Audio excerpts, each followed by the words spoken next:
वाहिगुरु जी। नाम जपत कोट सूर उजारा, बिन से भरम अंधेरा।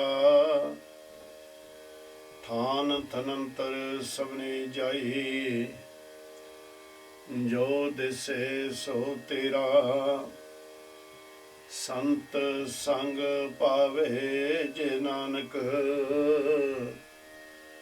तिस बोर न होई है फेरा। संत संग पावे जे नानक, तिस बोर न होई है फेरा। परम सत्कार जो गुरु स्वरूप गुरु साध संगत जीओ, ਮਿਹਰਬਾਨ ਦਿਆਲੂ ਕਿਰਪਾਲੂ ਨੇ ਕਿਰਪਾ ਕੀਤੀ। ਆਪ ਜੀ ਦੀ ਸੇਵਾ ਦੇ ਵਿੱਚ ਸਾਨੂੰ ਗਰੀਬਾਂ ਨੂੰ ਲਾਇਆ ਹੋਇਆ ਹੈ। ਆਓ ਸਤਿਗੁਰ ਸੱਚੇ ਪਾਤਸ਼ਾਹ ਨੇ 100 ਦਰ ਤੱਕ ਕਿਰਪਾ ਕੀਤੀ ਹੈ। ਇਸ ਤੋਂ ਅਗਾਂਹ ਜਿਸ ਨੇ ਸਿੱਧਾ ਨੇ ਸਵਾਲ ਕੀਤਾ,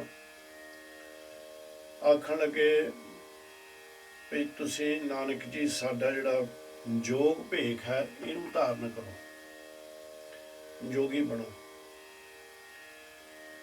ਤਾਂ ਆਖਣ ਲੱਗੇ ਵੀ ਅਸੀਂ ਤਾਂ ਜੋਗ ਧਾਰਨ ਪਹਿਲਾਂ ਕੀਤਾ ਹੋਇਆ ਹੈ। ਗੁਰੂ ਮਹਾਰਾਜ ਕਹਿੰਦੇ ਹੁਣ ਸਾਨੂੰ ਨਵੇਂ ਭੇਖ ਧਾਰਨ ਦੀ ਕੋਈ ਜ਼ਰੂਰਤ ਨਹੀਂ ਹੈ। ਤੇ ਸਿੱਧ ਆਖਣ ਲੱਗੇ ਮਹਾਰਾਜ, ਪਰ ਜੋਗੀਆਂ ਵਾਲਾ ਤਾਂ ਕੋਈ ਵੀ ਚਿੰਨ ਆਪ ਨੇ ਨਹੀਂ ਧਾਰਨ ਕੀਤਾ। ਨਾ ਤੁਹਾਡੇ ਸਰੀਰ ਦੇ ਉੱਤੇ ਸਵਾਹ ਮਿਲੀ ਹੋਈ ਹੈ, ਨਾ ਤੁਸੀਂ ਕੰਨ ਪੜਵਾ ਕੇ ਮੁੰਦਰਾਂ ਪਾਈਆਂ ਨੇ, ਨਾ ਹੀ ਤੁਹਾਡੇ ਹੱਥ ਦੇ ਵਿੱਚ ਖੱਪਰ ਹੈ, ਤੇ ਨਾ ਹੀ ਤੁਹਾਡੇ ਹੱਥ ਦੇ ਵਿੱਚ ਡੰਡਾ ਹੈ, ਤੇ ਨਾ ਹੀ ਤੁਸੀਂ ਕਿਤੇ ਮੰਗਣ ਜਾਂਦੇ ਹੋ। ਸੋ ਤੁਸੀਂ ਕਹਿੰਦੇ ਹੋ ਵੀ ਤੁਸੀਂ ਜੋਗੀਆਂ ਵਾਲਾ ਰੂਪ ਧਾਰਨ ਕੀਤਾ ਹੋਇਆ। ਸਤਿਗੁਰ ਸੱਚੇ ਪਾਤਸ਼ਾਹ ਜੀ ਫਿਰ ਇੱਥੇ ਜਿਹੜੇ ਕਿ ਉਹਨਾਂ ਨੂੰ ਗਿਆਨ ਦਿੰਦੇ ਨਾਲ ਜਿਹੜੇ ਯੋਗ ਮਤ ਦੇ ਵਿੱਚ ਰਹਿ ਰਹੇ ਨੇ ਸੰਸਾਰ ਦੇ ਉੱਤੇ, ਉਹਨਾਂ ਨੂੰ ਵੀ ਨਾਲ ਹੀ ਗਿਆਨ ਦਿੰਦੇ ਨੇ ਮਹਾਰਾਜ ਸੱਚੇ ਪਾਤਸ਼ਾਹ। ਕਹਿੰਦੇ ਜੋਗੀ ਜਿਹੜਾ ਤੈਂ ਰੂਪ ਬਣਾਇਆ ਹੋਇਆ ਹੈ, ਤੈਨੂੰ ਦੇਖ ਕੇ ਤਾਂ ਛੋਟੇ ਛੋਟੇ ਬੱਚੇ ਭੱਜ ਜਾਂਦੇ ਨੇ, ਡਰ ਜਾਂਦੇ ਨੇ ਤੇਰੇ ਕੋਲੋਂ। ਤੂੰ ਜਦੋਂ ਮੰਗਣ ਜਾਣਾ, ਮਤਾਵਾਂ ਆਪਣੇ ਬੱਚਿਆਂ ਨੂੰ ਅੰਦਰ ਲੁਕੋ ਲੈਂਦੀਆਂ ਨੇ ਵੀ ਪਤਾ ਨਹੀਂ ਤੂੰ, ਤੇਰਾ ਜਿਹੜਾ ਇਹ ਭਿਆਨਕ ਰੂਪ ਹੈ, ਤੂੰ ਕਿਸੇ ਦਾ ਬੱਚਾ ਹੀ ਨਾ ਚੱਕ ਕੇ ਲੈ ਜਾਵੇਂ। ਪਰ ਜੇ ਤੇਰੇ ਮਨ ਦੇ ਵਿੱਚ ਇਹ ਹੈ ਵੀ ਤੇਰੇ ਇਹ ਰੂਪ ਧਾਰਨ ਕਰਕੇ ਤੈਨੂੰ ਪਰਮਾਤਮਾ ਮਿਲ ਜਾਵੇਗਾ, ਇਹ ਤੇਰੇ ਮਨ ਦਾ ਭੁਲੇਖਾ ਹੈ। ਤੈਨੂੰ ਇਸ ਰੂਪ ਧਾਰਨ ਕਰਨ ਦੇ ਨਾਲ, ਇਸ ਤਰ੍ਹਾਂ ਦੇ ਪਖੰਡ ਕਰਨ ਦੇ ਨਾਲ ਤੈਨੂੰ ਉਹ ਪਰਮਾਤਮਾ ਨਹੀਂ ਮਿਲਣਾ, ਤੈਨੂੰ ਉਹ ਅਕਾਲ ਪੁਰਖ ਦੇ ਨਾਲ ਤੇਰਾ ਮਿਲਾਪ ਨਹੀਂ ਹੋਣਾ। ਪਰ ਜੇ ਤੂੰ ਸੱਚਮੁੱਚ ਹੀ ਜੋਗੀ ਅਖਵਾਉਣਾ ਚਾਹੁੰਦਾ ਹੈ, ਜੋਗ ਧਾਰਨ ਕਰਨਾ ਚਾਹੁੰਦਾ ਹੈ, ਫਿਰ ਤੂੰ ਇਸ ਤਰ੍ਹਾਂ ਕਰ। ਇਹ ਜਿਹੜੇ ਗੁਰੂ ਮਹਾਰਾਜ ਜੀ ਸੱਚੇ ਪਾਤਸ਼ਾਹ ਕਿਰਪਾ ਕਰਦੇ ਨੇ ਇਸ ਪੌੜੀ ਦੇ ਵਿੱਚ, ਕਹਿੰਦੇ ਵੀ ਇਸ ਤਰ੍ਹਾਂ ਦਾ ਜੋਗ ਧਾਰਨ ਕਰ, ਤਾਂ ਫਿਰ ਤੇਰੇ ਉੱਤੇ ਸ਼ਾਇਦ ਹੋ ਸਕਦਾ ਉਹ ਅਕਾਲ ਪੁਰਖ ਕਿਰਪਾ ਕਰ ਦੇਵੇ ਕਿ ਤੇਰਾ ਉਹਨਾਂ ਦੇ ਨਾਲ ਮਿਲਾਪ ਹੋ ਜਾਵੇ। ਸਤਿਗੁਰ ਕਹਿੰਦੇ ਨੇ, ਮੁੰਦਾ ਸੰਤੋਖ ਸਰਮ ਪਤ ਝੋਲੀ, ਧਿਆਨ ਕੀ ਕਰੇ ਵਿਭੂਤ।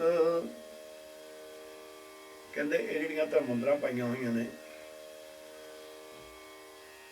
ਇਹ ਸੰਤੋਖ ਦੀਆਂ ਪਾ, ਇੱਕ ਟਿਕਾ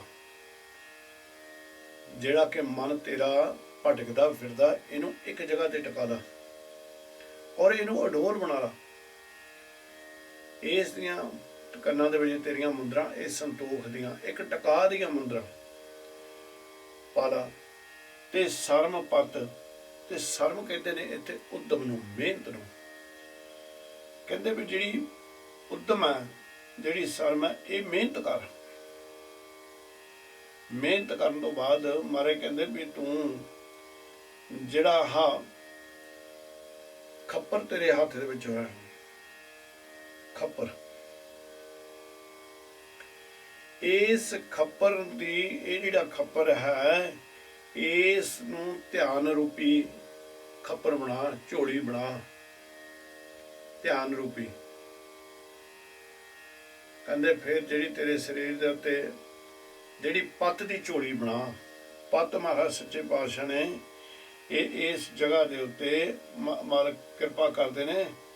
ਕਹਿੰਦੇ ਵੀ ਜਿਹੜੀ ਪੱਤ ਹੈ, ਪੱਤ ਆਪਾਂ ਕਹਿੰਦੇ ਹਾਂ ਇੱਜ਼ਤ ਨੂੰ ਵੀ ਸਾਡੀ ਪੱਤ ਜਿਹੜੀ ਹੈ ਉਹ ਤੂੰ ਅਕਾਲ ਪੁਰਖ ਰੱਖਣ ਵਾਲਾ ਸਾਡੀ ਪੱਤ ਹੈ, ਪੱਤ ਇੱਜ਼ਤ।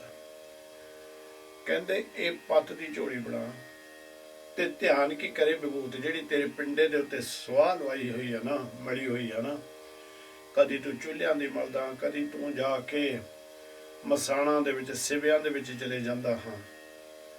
ਸਿਵੇ ਕਹਿੰਦੇ ਨੇ ਜਿੱਥੇ ਮ੍ਰਿਤਕ ਦੇਹਾਂ ਨੂੰ ਅਗਨ ਭੇਟ ਕੀਤਾ ਜਾਂਦਾ, ਵੀ ਉੱਥੇ ਦੀ ਸਵਾਹ ਲਾ ਕੇ ਆਪਣੇ ਸਰੀਰ ਦੇ ਉੱਤੇ ਤੁਰਿਆ ਫਿਰਦਾ। ਕਹਿੰਦੇ ਵੀ ਨਹੀਂ, ਤੂੰ ਧਿਆਨ ਦਾ ਮਤਲਬ ਵੀ ਇੱਕ ਆਸਨ, ਇੱਕ ਅਕਾਲ ਪੁਰਖ ਦਾ ਧਿਆਨ ਜੋੜਨਾ, ਉਹਦੀ ਸਿਫਤ ਸਲਾਹ ਕਰਨੀ। ਇਹ ਸਰੀਰ ਦੇ ਉੱਤੇ ਸਵਾਹ ਮਲ ਖਿੰਥਾ ਅਕਾਲ ਕੁਆਰੀ ਕਾਇਆ ਜੁਗਤ ਡੰਡਾ ਪ੍ਰਤੀਤ। ਕਹਿੰਦੇ ਇਹ ਜਿਹੜੀ ਖਿੰਥਾ ਕਾਲ ਦੀ ਜਿਹੜੀ ਗੋਦੜੀ ਤੇ ਬਣਾਈ ਹੋਈ ਹੈ। ਖਿੰਥਾ ਕਹਿੰਦੇ ਨੇ ਗੋਦੜੀ, ਕਾਲ ਕਹਿੰਦੇ ਨੇ ਮੌਤ ਨੂੰ। ਕਹਿੰਦੇ ਵੀ ਜਿਹੜੀ ਤੂੰ ਇਹ ਮੌਤ ਦਾ ਭਾਵ ਤੇਰੀ ਗੋਦੜੀ ਹੋਵੇ, ਤੈਨੂੰ ਹਰ ਵੇਲੇ ਮੌਤ ਯਾਦ ਰਹੇ, ਹਰ ਵੇਲੇ ਮੌਤ ਯਾਦ ਰਹੇਗੀ ਤੈਨੂੰ, ਤਾਂ ਫਿਰ ਤੂੰ ਪ੍ਰਮਾਤਮਾ ਦੇ ਭਉ ਤੇ ਭਾਵਨੇ ਦੇ ਵਿੱਚ ਤੇ ਭੈ ਦੇ ਵਿੱਚ ਰਹੇਗਾ। ਜਦੋਂ ਤੈਨੂੰ ਮੌਤ ਯਾਦ ਰਹੇਗੀ ਤਾਂ ਫਿਰ ਕੀ ਹੋਗਾ, ਤੂੰ ਆਪਣੇ ਆਪ ਨੂੰ ਵਿਕਾਰਾਂ ਤੋਂ ਵੀ ਬਚਾ ਕੇ ਰੱਖ ਲਵੇਂਗਾ। ਤੇ ਇਸ ਕਾਰਨ ਕਰਕੇ ਜਿਹੜੀ ਤੇਰੀ ਯੋਗ ਦੀ ਰਹਿ ਤੇ ਇਸ ਤਰ੍ਹਾਂ ਦੀ ਧਾਰਨ ਕਰ ਤੇ ਸ਼ਰਧਾ ਦਾ ਡੰਡਾ ਹੱਥ ਦੇ ਵਿੱਚ ਫੜ। ਸ਼ਰਧਾ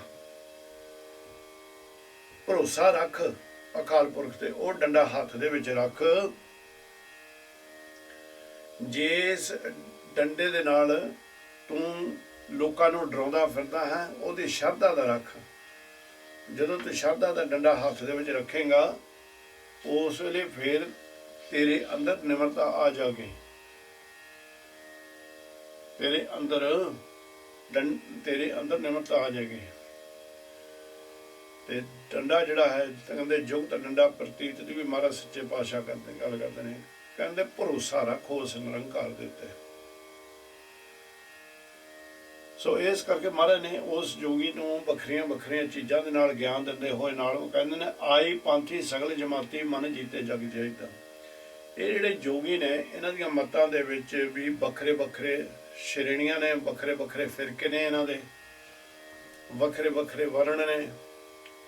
ਔਰ ਇਹ ਜਿੱਦਾਂ ਅਸੀਂ ਪਦਵੀਆਂ ਹਾਸਲ ਕਰਦੇ ਹਾਂ, ਪਹਿਲਾਂ ਅਸੀਂ ਸਿੱਖ ਹੁੰਦੇ ਹਾਂ, ਫਿਰ ਗੁਰਸਿੱਖ ਬਣ ਜਾਂਦੇ ਹਾਂ, ਫਿਰ ਗੁਰਮੁਖ ਬਣ ਜਾਂਦੇ ਹਾਂ, ਫਿਰ ਸਾਧੂ ਬਣ ਜਾਂਦੇ ਹਾਂ, ਫਿਰ ਸੰਤ ਬਣ ਜਾਂਦੇ ਹਾਂ, ਫਿਰ ਅਸੀਂ ਗਿਆਨੀ ਬਣ ਜਾਂਦੇ ਹਾਂ, ਫਿਰ ਅਸੀਂ ਬ੍ਰਹਮ ਗਿਆਨੀ ਬਣ ਜਾਂਦੇ ਹਾਂ। ਇਹ ਪਦਵੀਆਂ ਜਿਹੜੀਆਂ ਨੇ ਇਸੇ ਤਰ੍ਹਾਂ ਦੀਆਂ ਇਹ ਪਦਵੀਆਂ ਯੋਗ ਮਤ ਦੇ ਵਿੱਚ ਜਿਹੜੀ ਆਈ ਪੰਥ ਹੈ, ਆਈ ਪੰਥੀ, ਜਿਹੜੀ ਆਈ ਪੰਥੀ ਦੀ ਪਦਵੀ ਇਹ ਸਭ ਤੋਂ ਉੱਚੀ ਤੇ ਸੁੱਚੀ ਇਹਨਾਂ ਦੇ ਸੀ। ਜਿਹੜਾ 84 ਆਸਣਾ ਦਾ ਜਿਸ ਨੂੰ ਗਿਆਨ ਹੋ ਗਿਆ, ਉਹ ਆਈ ਪੰਥੀ ਦੀ ਗੱਲ ਕਰਦੇ ਸੀ। ਕਹਿੰਦੇ ਵੀ ਆਈ ਪੰਥੀ ਜਿਹੜੇ ਇਹ ਜੋਗੀਆਂ ਦੇ ਜਿਹੜੇ ਸਾਰੇ ਫਿਰਕੇ ਨੇ, ਇਹ ਸੱਜਣ ਜਿਹੜੇ ਵਿਦਵਾਨ ਨੇ ਉਹਨਾਂ ਨੇ 12 ਲਿਖੇ ਨੇ। 12 ਦੇ ਵਿੱਚੋਂ ਇਹ ਜਿਹੜੀ ਆਈ ਪੰਥੀ ਸੀ ਇਹ ਸਭ ਤੋਂ ਉੱਚੀ ਤੇ ਸੁੱਚੀ ਹੈ। ਕਹਿੰਦੇ ਵੀ ਇਹ ਜਿਹੜੇ ਉੱਤੇ ਤੈਨੂੰ ਦੱਸੇ ਨੇ, ਜਿਹੜੀਆਂ ਜੁਗਤਾਂ ਤੈਨੂੰ ਦੱਸੀਆਂ ਨੇ, ਜਿਹੜਾ ਤੇਰਾ ਰੂਪ ਦੱਸਿਆ ਵੀ ਤੂੰ ਇਸ ਤਰ੍ਹਾਂ ਦਾ ਰੂਪ ਆਪਣਾ ਬਣਾ, ਤੇ ਆਹ ਜਿਹੜੀਆਂ ਦਾਤਾਂ ਨੇ ਉਹਨਾਂ ਦਾਤਾਂ ਦਾ ਧਾਰਨੀ ਹੋ ਜਾ। ਕਹਿੰਦੇ ਫਿਰ ਸਗਲ ਜਮਾਤੀ ਜਿਹੜਾ ਵੀ ਫਿਰ ਆਈ ਪੰਥੀ ਦੇ ਵਿੱਚ ਆਉਂਦਾ, ਇਹਦੇ ਵਿੱਚ ਸਾਰੇ ਹੀ ਆਣ ਕੇ ਰਲ ਜਾਣਗੇ। ਤੁਹਾਡੇ ਜਿਹੜੇ ਇਹ ਫਿਰਕੇ ਨੇ ਇਹ ਖਤਮ ਵੀ ਹੋ ਜਾਣਗੇ। ਸੋ ਇਸ ਕਰਕੇ ਕਹਿੰਦੇ ਸਾਰੇ ਸੰਸਾਰ ਨੂੰ ਮਿੱਤਰ ਸਮਝ, ਸਗਲ ਜਮਾਤੀ ਸਾਰਿਆਂ ਨੂੰ ਇੱਕ ਬਰਾਬਰ ਦੇਖ। ਹੁਣ ਹਰ ਇੱਕ ਦੇ ਵਿੱਚ ਫਰਕ ਨਾ ਪਾ।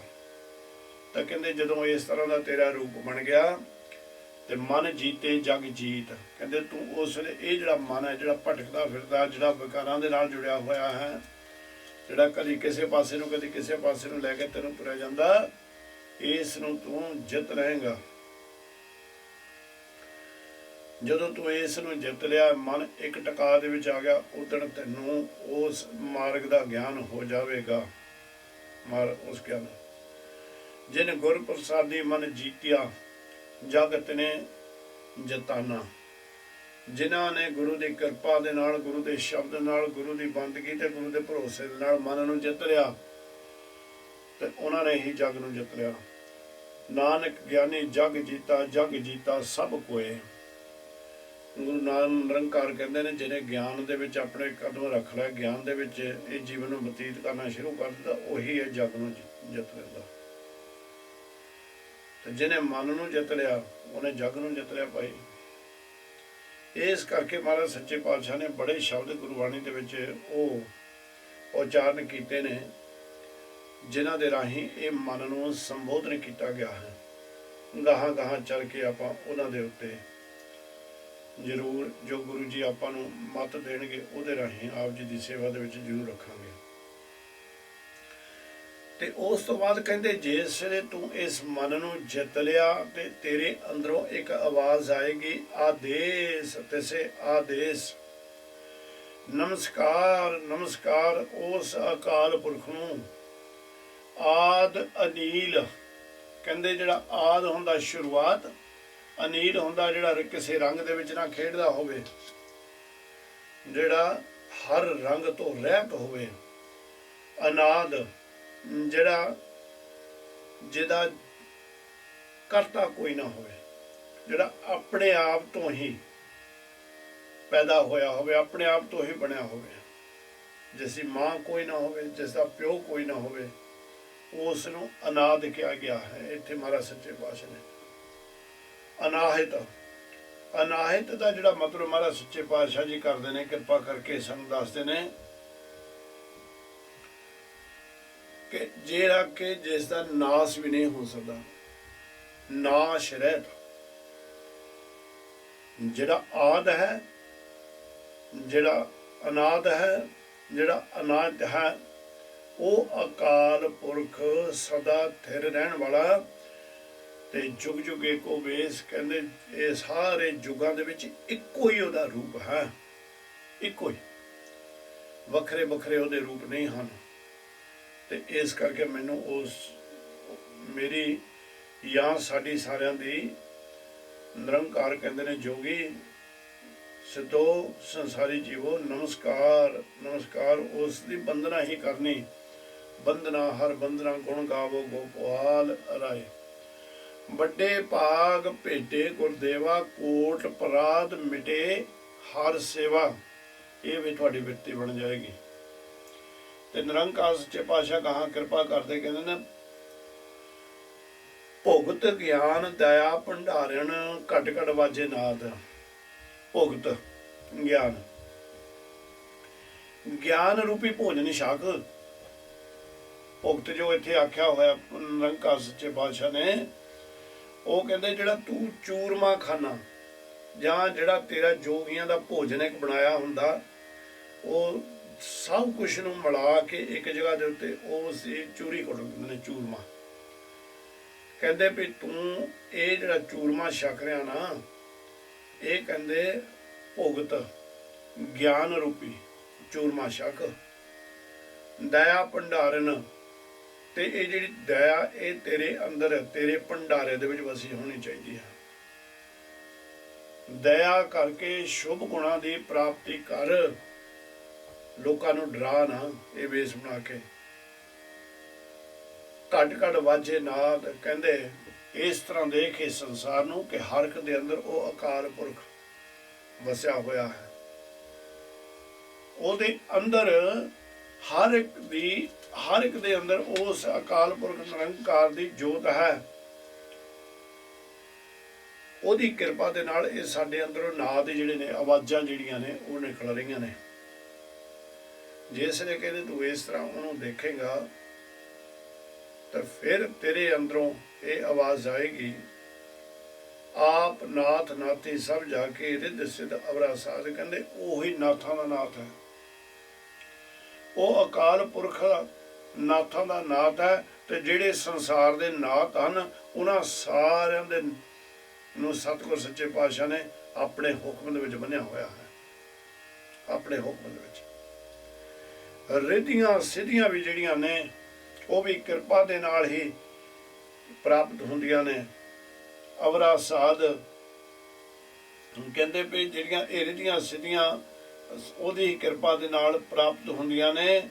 ਤੇ ਜਿਸ ਕਾਰਨ ਕਰਕੇ ਉਸ ਅਕਾਲ ਪੁਰਖ ਤੋਂ ਬਗੈਰ ਹੋਰ ਕੋਈ ਵੀ ਸੰਸਾਰ ਦੇ ਉੱਤੇ ਨਾ ਤਾਂ ਰਿੱਧੀਆਂ ਸਿੱਧੀਆਂ ਦਾ ਦੇਣ ਵਾਲਾ ਹੈ ਤੇ ਨਾ ਹੀ ਕਿਸੇ ਹੋਰ ਪਾਸੇ ਖੜਨ ਵਾਲਾ ਸਵਾਦ। ਤੇ ਇਹ ਜਿਸ ਵੇਲੇ ਮਾਲਕ ਸੱਚੇ ਪਾਤਸ਼ਾਹ ਕਿਰਪਾ ਕਰ ਦਿੰਦੇ ਨੇ, ਆਪ ਨਾਥ ਨਾਥੀ ਸਭ ਜਾ ਕੀ ਬਖਸ਼ੇ ਮੁਕਤ ਕਰਾਇਦਾ।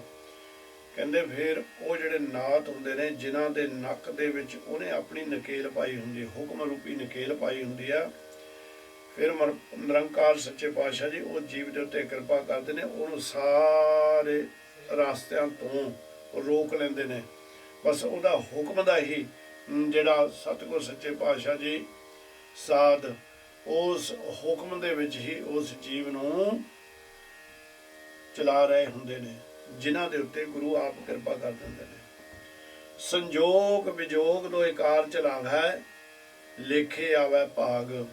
ਕਹਿੰਦੇ ਜਿਹੜੇ ਸੰਜੋਗ ਨੇ, ਮਲਾਪ, ਵਿਜੋਗ, ਵਿਛੋੜਾ, ਇਹ ਦੋਨੋਂ ਉਹਦੀ ਕਾਰ ਹੈ। ਸੰਸਾਰ ਦੇ ਉੱਤੇ ਆਉਣਾ ਸੰਜੋਗ ਹੈ, ਜਾਣਾ ਵਿਜੋਗ ਹੈ।